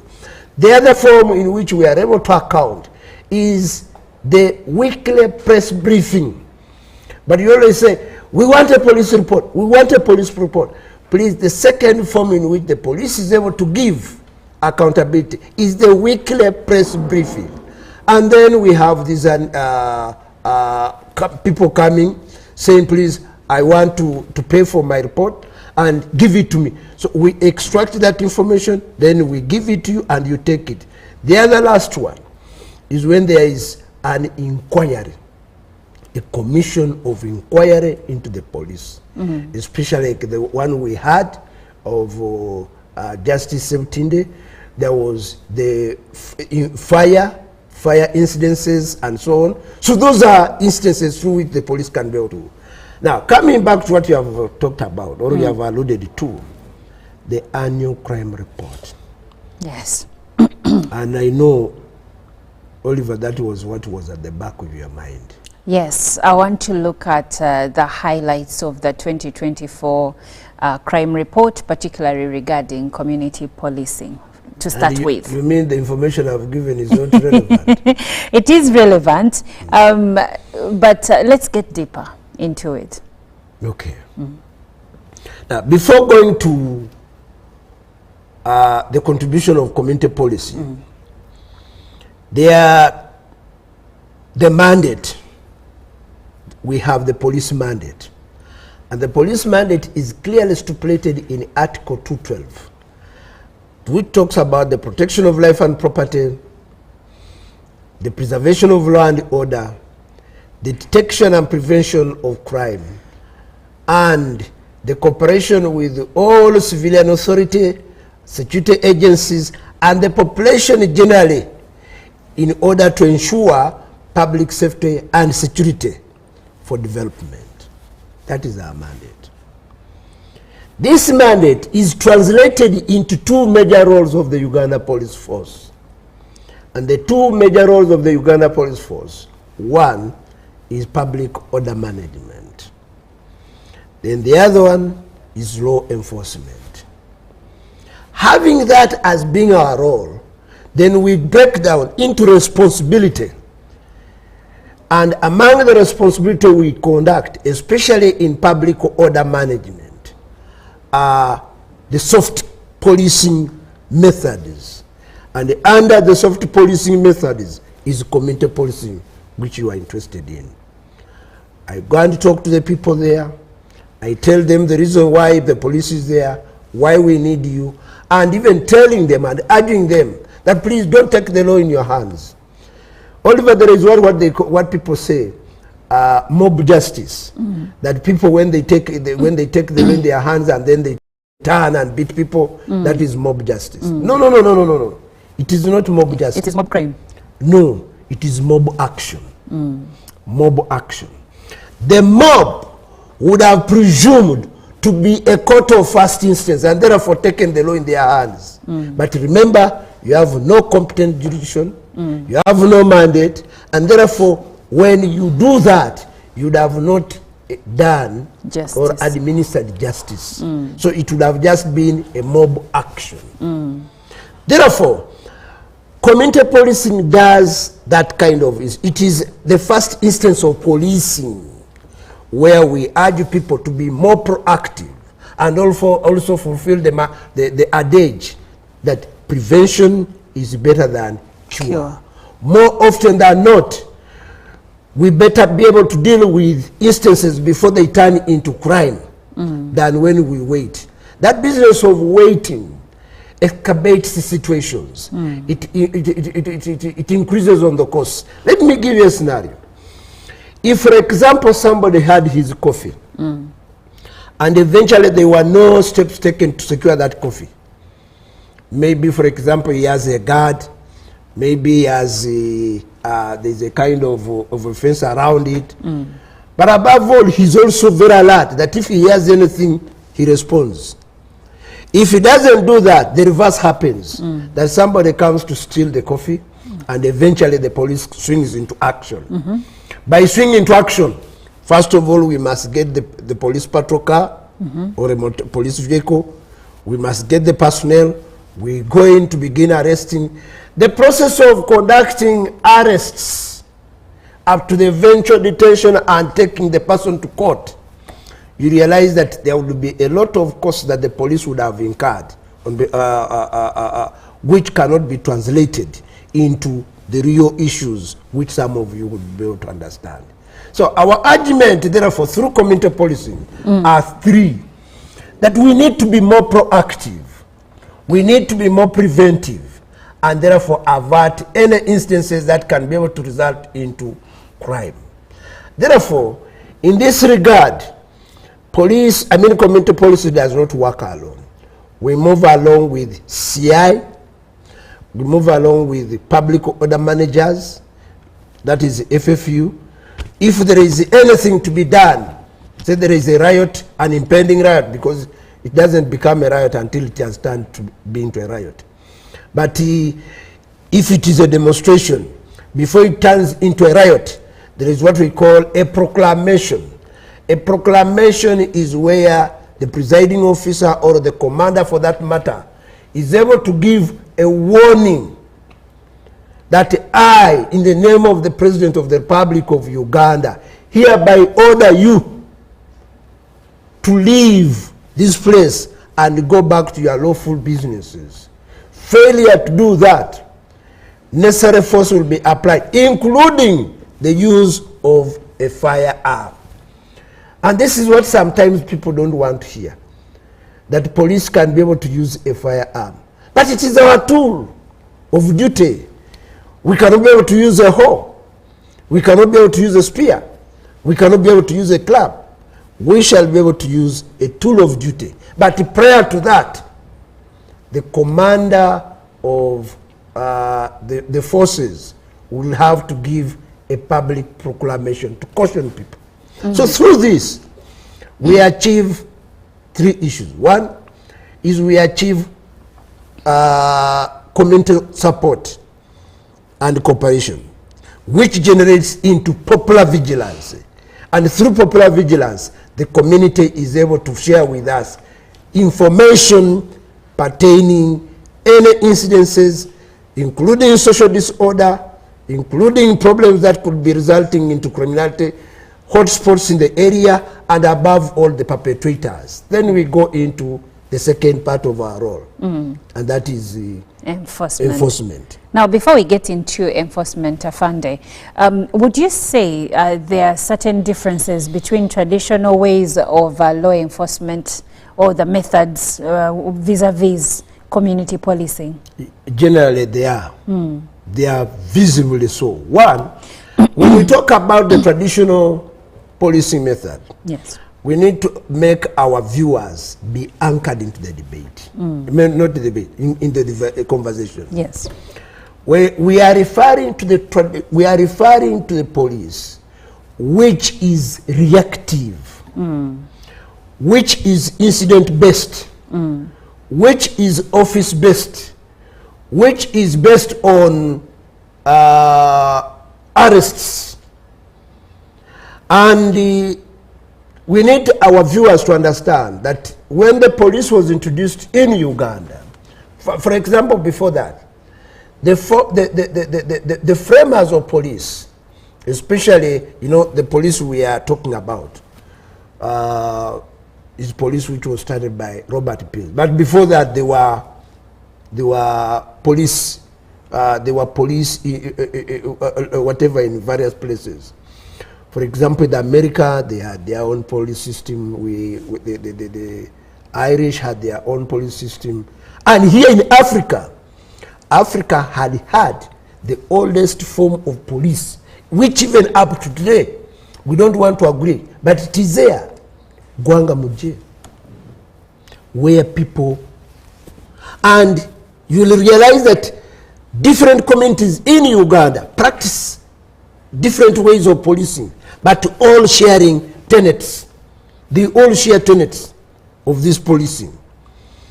Now, when this police was eventually formed by Robert Peel, who is attributed to be the father of modern policing, he formed it on the basis of 9 principles. But one of those principles was the 4th principle, which says that the police is the community and the community is the police. Meaning, therefore, that we come from the community, we must live in the community, we serve in the community, and we shall go back to the community all the time. That's why those where this police came from, one of the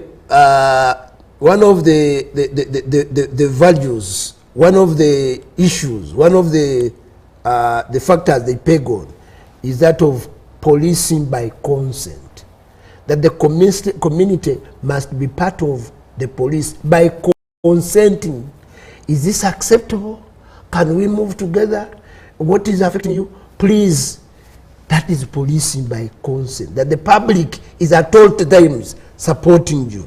Now, this was not the kind of police which was introduced here. And that is the tradition we are talking about. When the police was introduced here, they created police stations for them. They created police barracks for them. They created uniforms for them. And as such, those who were privileged to join the force were meant to be removed from the community, were moved from the community and settled in the barracks. Yes. And the only instance of interaction between the police and the community was during arrests, was during enforcement of whatever. So the policeman lived to move from barracks to police station, from police station to barracks, full stop. No attachment to the community. There was no community connection. There was no interaction. And that's why we are talking about an incident-based police, a reactive police. Now, because of this, the people looked at the police as we against them. I think that now gives a credence to one of the comments you made when we were starting the conversation, where you said people used to say, police, they don't care about us. Police, they are rude. Police, they do know what we want. They do not know what we want because of that traditional way of doing things. Let me tell you, and this one I need also to share with the community. Every human being is rude. All of you will also agree with me. You are rude. We all have our moments. Yes. But the only problem is that sometimes we exaggerate our rudeness because of the positions we hold in society. I agree. And therefore, people, the community we serve out there, when they look at you, your facial expression and maybe your response to them, they depict that maybe it is a general picture of the force. But it is a human weakness, and sometimes if it is something which has happened across the board of maybe 3, 4, 5 people, that generalization comes and say, the police is rude. You know, Afande, in Uganda we have a saying, nti omulia mamba vero navumaganye chikacho. Neetavera wa polisi yeka. Katitogera ku police. Omulia mamba ravera wa polisi yeka. But generally that is, yeah, what you are saying is right, especially because of the exposure and positions we hold in society. You know, the community out there sets higher standards for us, which sometimes we betray them by not meeting the parameters. Yes. Because of our human weaknesses. That's why, in most instances, we seek for forgiveness. Okay.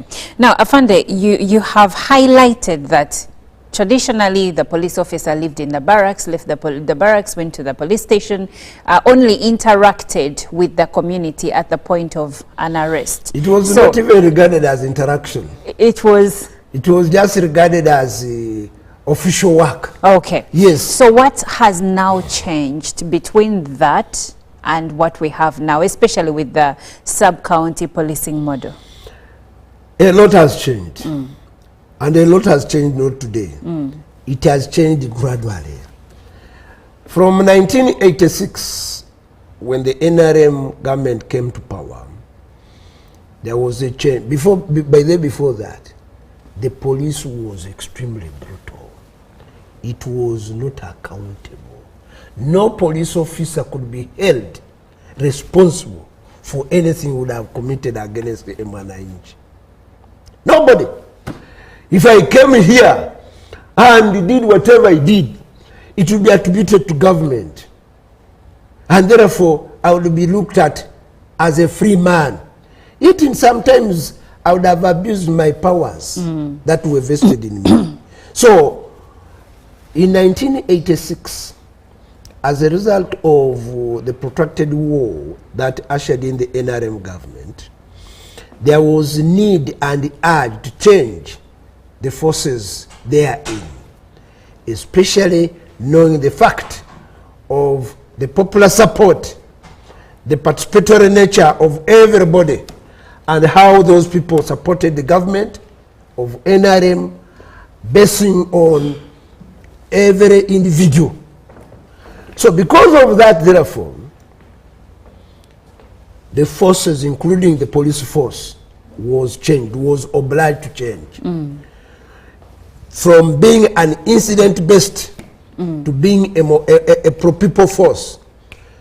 And this pro-peopleness started around 1989, when the first instance of conducting community policing, after the nasty instance, by the way, let me tell you, Oliver, that in 1986, because of the anger and anguish the community had against the police, there was a revenge spree where 2 of our own police officers, and these were people who have never been talked about, they were murdered in cold blood by the Wananchi. And they said, we want to kill a policeman and see whether they also feel like us. And they killed us. So these were lessons that we learned from and realized that no. We must go back to the basics of policing, especially by borrowing the tenets of our traditional forms of policing. When we talk about the tenets of our traditional form of policing, we are talking about Gwanga Muje. Gwanga Muje. Abami basulawa, baberawa, bakolachi. So, abami babera mu bantu. Abantu babera mu community omwo. Ebizibu bivaawa biri mu bantu. Yes. N'olwekyo police erina okutuusa enkola yaayo ng'edda mu bantu. There was no instance where you could get a policeman coming to talk. Would you? You were high up there. There. That imagination, we are high. Which highness are you talking about? Do you know who I am? Hey, that kind of vagueness. But do you know who I am? Do you know that I can do what? No. That is bygone. Okay. So, as a result of that, we realized our mistakes and said, no. The police is best. I mean, the police is the force for which the people must be proud of. And like I told you in my opening, whatever, without the community coming to report, would we have the annual crime report? No, we wouldn't. We wouldn't. Would we have any case to report? No, we wouldn't. So it was a myopism of the highest order to insinuate that we cannot be able to work with the community. And that's why the essence of community policy is to bridge the gap, is to cement the relationship, is to ensure that we are all the time accessible in any way that you need us. So the importance of community policy, therefore, here is to demystify that those who live and serve the police are not part of you. We are here to urge that we are there to serve you, we are part of you, and we hold the power there on your behalf. Okay. Now, Afande, let's now move on and look at enforcement. How are you doing the enforcement part of the roles of the Uganda Police Force, you know, when you include it into sub-county model of policing? Now, like I've said, our first instance of policing or first approach of policing is community policing, engagement with the community. Now, where engagement is to appeal, it is persuasion. Persuasion, we persuade you, we urge you, we educate you. Where you fail to understand, or where there is a kind of resistance, or where there is a kind of contention, or where there is a breach of the law, especially the breach of the law, then enforcement comes in. And through enforcement, what is the responsibility of enforcement? It is through arrests,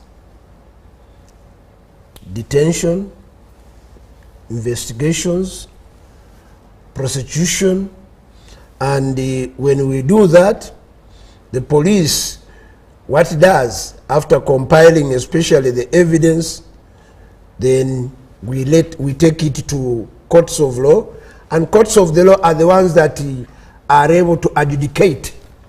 And through the adjudication, they either exonerate you or you are implicated in the crime, and therefore you are given what we call a sentence. Now, how does community policing fit in operation?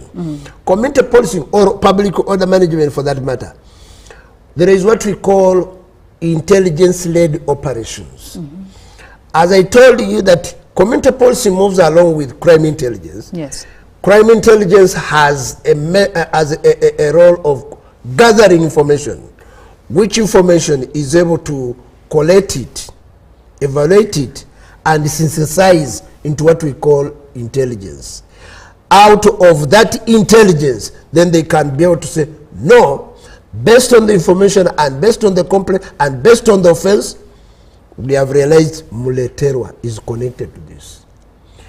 Because of A, B, C, D, in various instances, he has been implicated. So now, operation comes in to cause the arrest.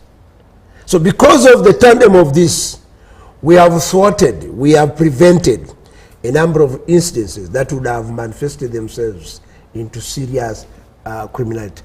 Take an example for the previous crime report, that in 2023, we had an instance of terrorist incidences of around 23. 2022, around 21. Last year, 5. Why? It is because of community policing, intelligence-led, that really prevented the occurrence of most of this. The last crime of in our crime report was theft. Yes. Thefts. Then you have assault, domestic violence, in that kind of order. But you realize that in the comparative analysis of the different years, this kind of crimes have continued to reduce, especially as registered in the different years. 2, you realize that as a result of the intensity of community policing and the like, even in the regions, these regions keep on oscillating. But I need also to make this clear to our listeners and viewers that community policing per se may not lead to the reduction of crime. What would? Do you want to mean that people sin because they don't know religion? Some, yes. Which some in the 21st century, when you are carrying a name of Olive Monica, is there a person who is not baptized in Uganda? I think there. Now, what am I trying to urge? Is that the more people are empowered with their with information, the more they think of how do they exploit the weaknesses in the law. So when we begin telling them, please, it is bad for you to fight. It is bad, for example, do you want to tell me that those border cyclists ride on road shoulders because they don't know the law? No, they know. They also override red lights. Yes. Yet they know. Yes. So meaning that it does not mean that community policy has not done its best. Sometimes people, when they are empowered with information, they tend to ignore that information, or they tend to underlook it. Or they tend to think that the information is there, but nothing is going to be done. Yeah, there is also that. Because, like I told you, community policing is persuasion. It's moral persuasion. It is appealing. It is conscientizes. We do much more of giving you information of what the police does and your role play, role sharing. That this is what you are supposed to do. Please do it. Or if you don't do it, then the law will take its course. Now, Afande, there is something still happening in the community that I've seen in the report. The report indicates that we had more fire incidents in the country. For residential buildings, that was 300 cases, and makeshift structures, 250 cases. Then school fires also rose by 9% from 50 cases in 2023 to 55 in 2024. So altogether, the Kampala metropolitan region recorded the highest number of fire incidents with 993 cases. How can we use community policing and also enforcement to bring these fires down? Because when you look at the causes of the fires, it is electrical faults, negligence, and misuse of work scandals. Yeah. Generally, in our laws, in this country, there are laws that are unknown. Or if they are known, they are not taken care of. For example, in one of the acts of physical planning, is that when you desire to erect a structure, you must have a clear building plan. And that clear building plan must be approved by architecture and thereof the forces. At every level of your development or construction, you must be moving with the architecture and the officers thereon. That is one. Two, you are going to connect electricity. You must ensure that you are able to move along with the fire brigade and therefore inform fire brigade at the level at which you are moving, and even inspection taking place at every level you reach at. Before you go and settle, say if it is a rental, it is a school, before you go and say you are going to use it as a class, you must get a certificate of occupancy from the relevant authority. I want to ask you, Olive, have you ever found out from those instances, from those incidences where this has happened, whether the owners of those premises have ever got a certificate of occupancy? And what would be the results of it? What does the certificate of occupancy mean? It means that before you occupy, there has been an approval that the level of safety, the level of compliance to the safety standards have been met, and therefore your building or your structure has 99 safety precaution undertaken. What happens? First of all, we take everything for granted. When the police says, please, before you do anything, call fire brigade to visit your place. But when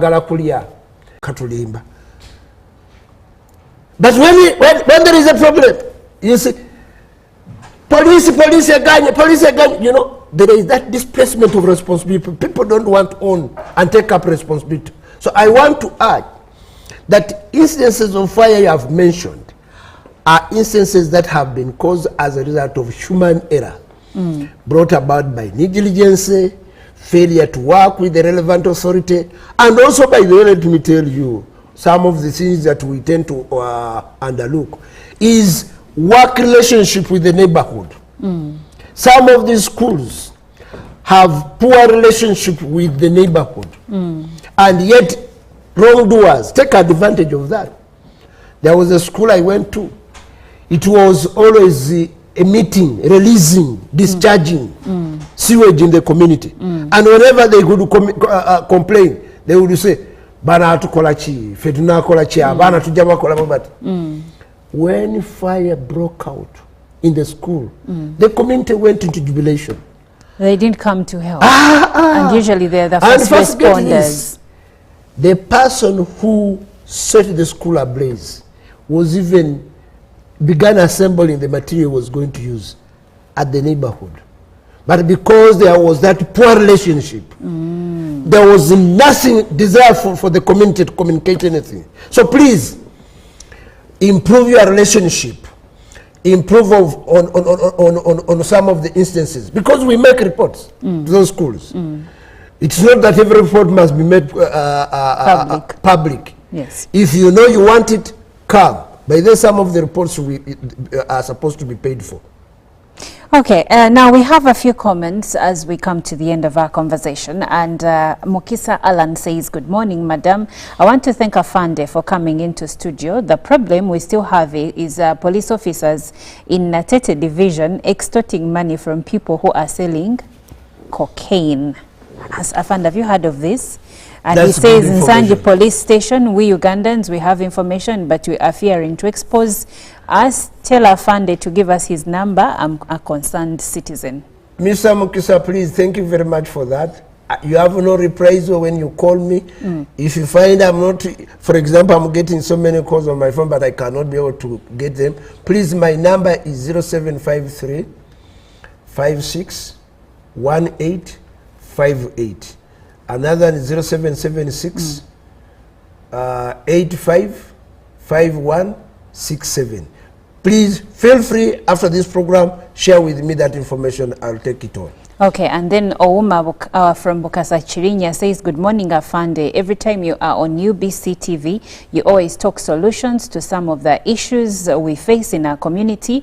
You give guidance with love, clarity, and simple advice. If the public follow, we would help create peaceful relationships. You are very knowledgeable and professional in your work. May God Almighty favor and bless you upon you and put blessings upon your life. And then someone says, thank you for the topic. And then the last one, it says a conflict between two families. I'm so sorry, you cannot be breaking the news on the this is for comments regarding the topic. This one is Victor Roland. He says, I request the current office to discuss the reason why some policemen take long without payment, and even with some are no longer in deployment. I don't know, Afande, if you have the jurisdiction to comment on that, but no, after that... Lawrence, I don't know whether he's a policeman, but if he's a policeman, then he knows the channel through which such issues are handled. Okay. 2, if you are working like me, I have worked in the Uganda Police Force for 17 years, uninterrupted. I've never complained of my salary missing. People will say, because you are high ranking, These ranks are new. I did not start with these ranks. So please, my dear officers who are all out there, when you are on duty, you know the procedure through which some of those issues are handled. But above all, if it is an error committed by our own personnel, it is handled. I am always getting some of those issues and I channel them. We have a very vibrant and very up to task unit of personnel. If you are there, please, I've given you my number, use me, I'll take you to those who are called. But if you are a malingara and you want to earn government salary, you are cheating the public of Uganda. And you're even cheating me because I also pay taxes. Afande, your last remark. Thank you. God bless you. Well, thank you so much for being a part of the conversation. It's been quite enlightening. So I hope you have picked a thing or two from our Afande here. Thank you so much for being a part of this conversation and for coming through whenever we need you. Thank you very much. Well, Good Morning Uganda continues. Up next is Sports Updates. Stick around.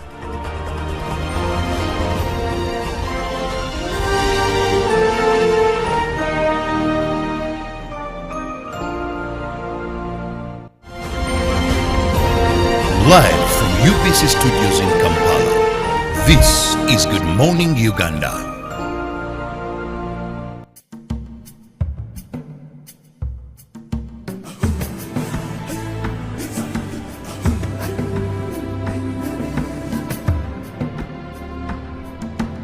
Welcome to Good Morning Uganda, your go-to morning show to kickstart your day with all the latest updates.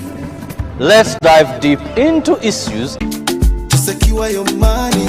Protecting your money is as important as earning it. It is for this reason that the Deposit Protection Fund of Uganda, DPF, was established by the government of Uganda to provide deposit protection to customers of regulated financial institutions. In the unlikely event that your commercial bank, credit institution or microfinance deposit-taking institution fails, the DPF will pay you up to 10 million Uganda shillings. Keep your personal information such as national identification number, mobile phone or an alternative bank account updated with your banker. Terms and conditions apply. For more information, contact DPF at Aha Towers, Plot 7 Lodell Road, Kampala. Call 0312 206 400 or visit our website at www.dpf.or.ug. We are the DPF. We protect your money. Protection Fund of Uganda.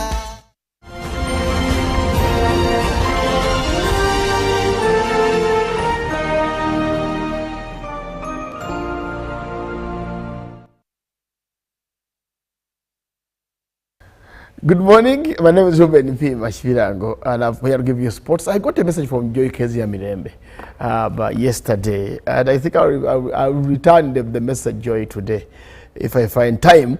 But what she was asking about was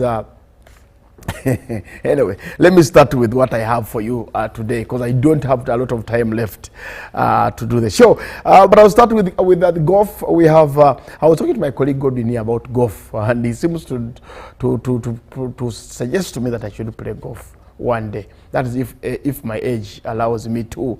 I don't think I still have the age to play golf anyway. But the Magical Kenya Open 2025, that is golf. Actually, the prize money is what interests me, or what interested me to come up with this 9.1 billion Uganda shillings in prize money. That's something that you can go and play for. The top 65 golfers at the 2025 Magical Kenya Open who progress past round 2 after 36 holes will partake a total sum of 2.5 million US dollars, at least 9.188 billion Uganda shillings in cash prize. The event starts today at the Magical Kenya Open, that's 2025, and of course the venue is Muthaiga Golf Club, Nairobi, that is Kenya, and like I said, the prize money is 2.5 million US dollars, that is equivalent to 9.188 Ugandan shillings. I wish Farmer could play golf. He would have gone for this money. Farmer, you just have to practice. Your age, you can play golf so that you can represent Uganda and go for this money. But anyway, successful successful golfers who make the cut at the 2025 Magical Kenya Open will share a total sum of $2.5 million. The 4-day DP World Tour event officially tips off this morning and shall climax on Sunday, 23rd February at the Muthaiga Golf Club in Kenya's capital, Nairobi. The prize money will be accommodated for only the top 65 golfers. Wile Deus Chitata will be the only professional golfer from Uganda to play at this year's Magical Kenyan Open after the Florida-based player topped the regional qualifiers with 149 gross in 2 rounds at Vet Lab Sports Club. 2 other players, Paul Shidal and Sunday Olapade from Malawi, Nigeria, respectively, also made it. It has been a stressful week, I said, and I quote, but we finally made it the hard way with qualification to the Magical Kenya Open, which means a lot to me, being a DP Tour player. That was from Chitata. Then he spoke of diligence in the coming few days, well aware of the crop of finest players he will encounter. That is starting today. We have work ahead of us, but we're gonna go do it. We are looking forward to a great week. I am so excited. I'm pumped. It does not get any better than that. I'm sharpening my weapons to go close out the deal. That was from the 2014 Uganda Amateur Open champion. That is a Chitata. When you look at the teams that actually have been assembled, I can take you through who is going to be playing. The host Kenya have a big legion of players. Njoroge Chibugu will be part of this Open. Then Greg Snow, David Waku, Samuel Njoroge. Now, there's a singer called Wahu. I think she was Wahu. I don't know. Judy will tell me. Wahu, who had a song. Is it Love? Anyway, that was a Kenyan song. I used to love that Kenyan artist. I don't know where she is now. Maybe I should look for her. Dismas Indiza will also be in action for Kenya. Mohit Madrata, Riz Charania, Edwin Mudanyi, Mutahi Chibugu, Alfred Nandwa, Eric Oko, Daniel Nduva, Simon Njovu, Michael Karanga, John Jirima, William Odeke, Shashwath Harris, and Abe Barala will be leading the Kenyan team that will be playing. And for me, okay, that is a Ugandan team, not Kenyan team. Kenyan team has a couple of also players that will take action into that Kenyan Open. Away from the golf into the Total Uganda, rather into the Stanbic Cup. Why I say Total beat Express FC by to need to qualify for the round of 16. And the question is, what happened to Express FC Square Pass Motomoto? But for the lovers of Express, I remember the first time I watched this team play. It was way back, I think 30 years ago, when Express played against, there was a game they played which made us escape from school and go and watch them play. And I fell in love with Semogere George, who was at a time one of the best defenders of that could play football. But anyway, Total eliminates Express out of the 51st Stanbic Uganda Cup. That yesterday we had games, and Villa did beat Simba by 0-0. But the news is Express FC losing to Total. How the might have fell, how the might has fallen. I mean, 15 years ago, you could not even talk about Express losing to Amino. But today, we sit here and talk about it. Question is it the players? Is it the club? I remember Mzee Bale Mugera, when he was the Express chairman at a time, he knew what Express wanted. He knew how to get the players in. I just imagine a team that he assembled 2 decades ago. The team that had George Torose Mogere, Sam Kawalia, Hassan Figo Mbilu, players like Ibrahim Buembo, James Odoch, one of the finest midfielders I've watched in my time. James Odoch, one time he was a coach at Express. I don't know how it ended. But then he also had The late Mawile Chamba, the Black Maradona, who would pass that ball. The first time I watched Chamba was actually in '98 when they played against the team. That was the game was in Lugogo at the time. It was a Kakungu Cup at that time, and Chamba was actually wearing a black armband with Chat 8 for Express, and the magical man from Nagarama St. Joseph, rather Islamic, did have something to say in that game, and I fell in love with Chamba. He knew what to do. Actually, that day I watched 2 games. I watched Express play. I did also watch Wakata play Mulsa Academy in that was it? I think it was the Kakuguru Cup when Mulsa played. Yusuf Chinene was part of that team, as well as players like Maguru and Sentoko Selemani Wali. I don't know where those players are today. I can't even tell. But what I know is that Chamade died. Wile Chamade did leave us. But he was a good player. He did play football. But okay, why I took that path, talk about Express, is the team that we watched play football. So the team that plays today, I know the players are not there, but at least you keep up with the standards. Well, Simba did lose to Express Villa by 0-0. And of course, today we have Katda against Stara at 3 p.m. Karoka when you take on Busia at 3 p.m. as well. Then we shall have Vipers against Mbara at 7 p.m. at St. Mary's Chitende. That is the Uganda Cup round of 32 game that will be played today or this evening. Well, away from that into the end of an era that was at last night when Man City was beaten by Real Madrid. And Carlo Ancelotti, like Michael Sefma loves calling him Ancelotti. I call him Ancelotti, but Michael calls him Ancelotti. I wonder where he gets the K. But anyway, that's Michael Sefma for you. But City did surrender in Madrid. And this marks the end of an era. When you look at the players who have been playing for City, most of them above 30. I mean, from Jack Grealish to Bernardo Silva, Kevin De Bruyne. You look at players like I think John Stones as well, if my mind is clear. But of course, Pep did go out to get the players in. 4 of them that signed in the transfer window. I got Nico Gonzalez, Omar Mamouche, Abdulkadir Kusanov, but they couldn't help City beat Real Madrid. Madrid are a team that have been riding on pedigree. They did beat City away by 3-2, and they waited for this second leg. And Kylian Mbappe showed what he was a couple of I think 2 years ago when we were in Qatar Famba, when Mbappe played for France in that World Cup final where he scored a hat-trick. And I remember the commentator there, that was the legendary commentator, British commentator, I forget his name,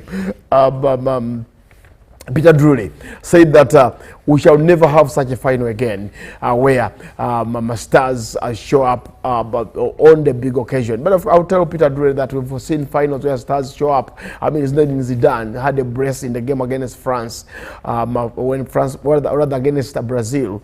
So how come you didn't mention about him being the game decider? But anyway, Pep Guardiola did come out to say that there's no crisis at City. It's just that they are losing games, yes, because football is all about losing and winning. So if they lose, they shouldn't focus on his team and thinking that there is a rift in the dressing room.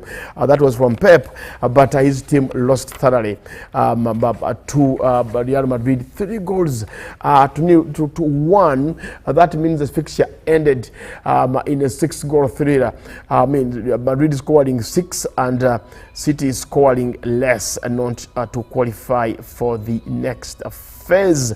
Well, away from that, I think do I have basketball to talk about here today?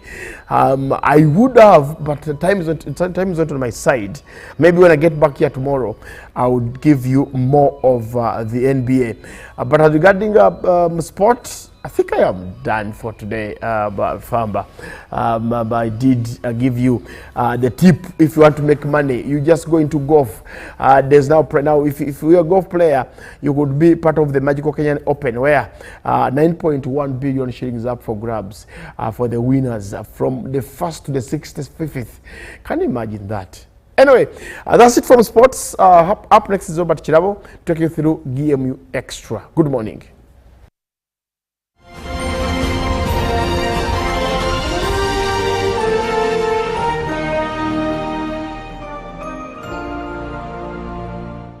live from UBC's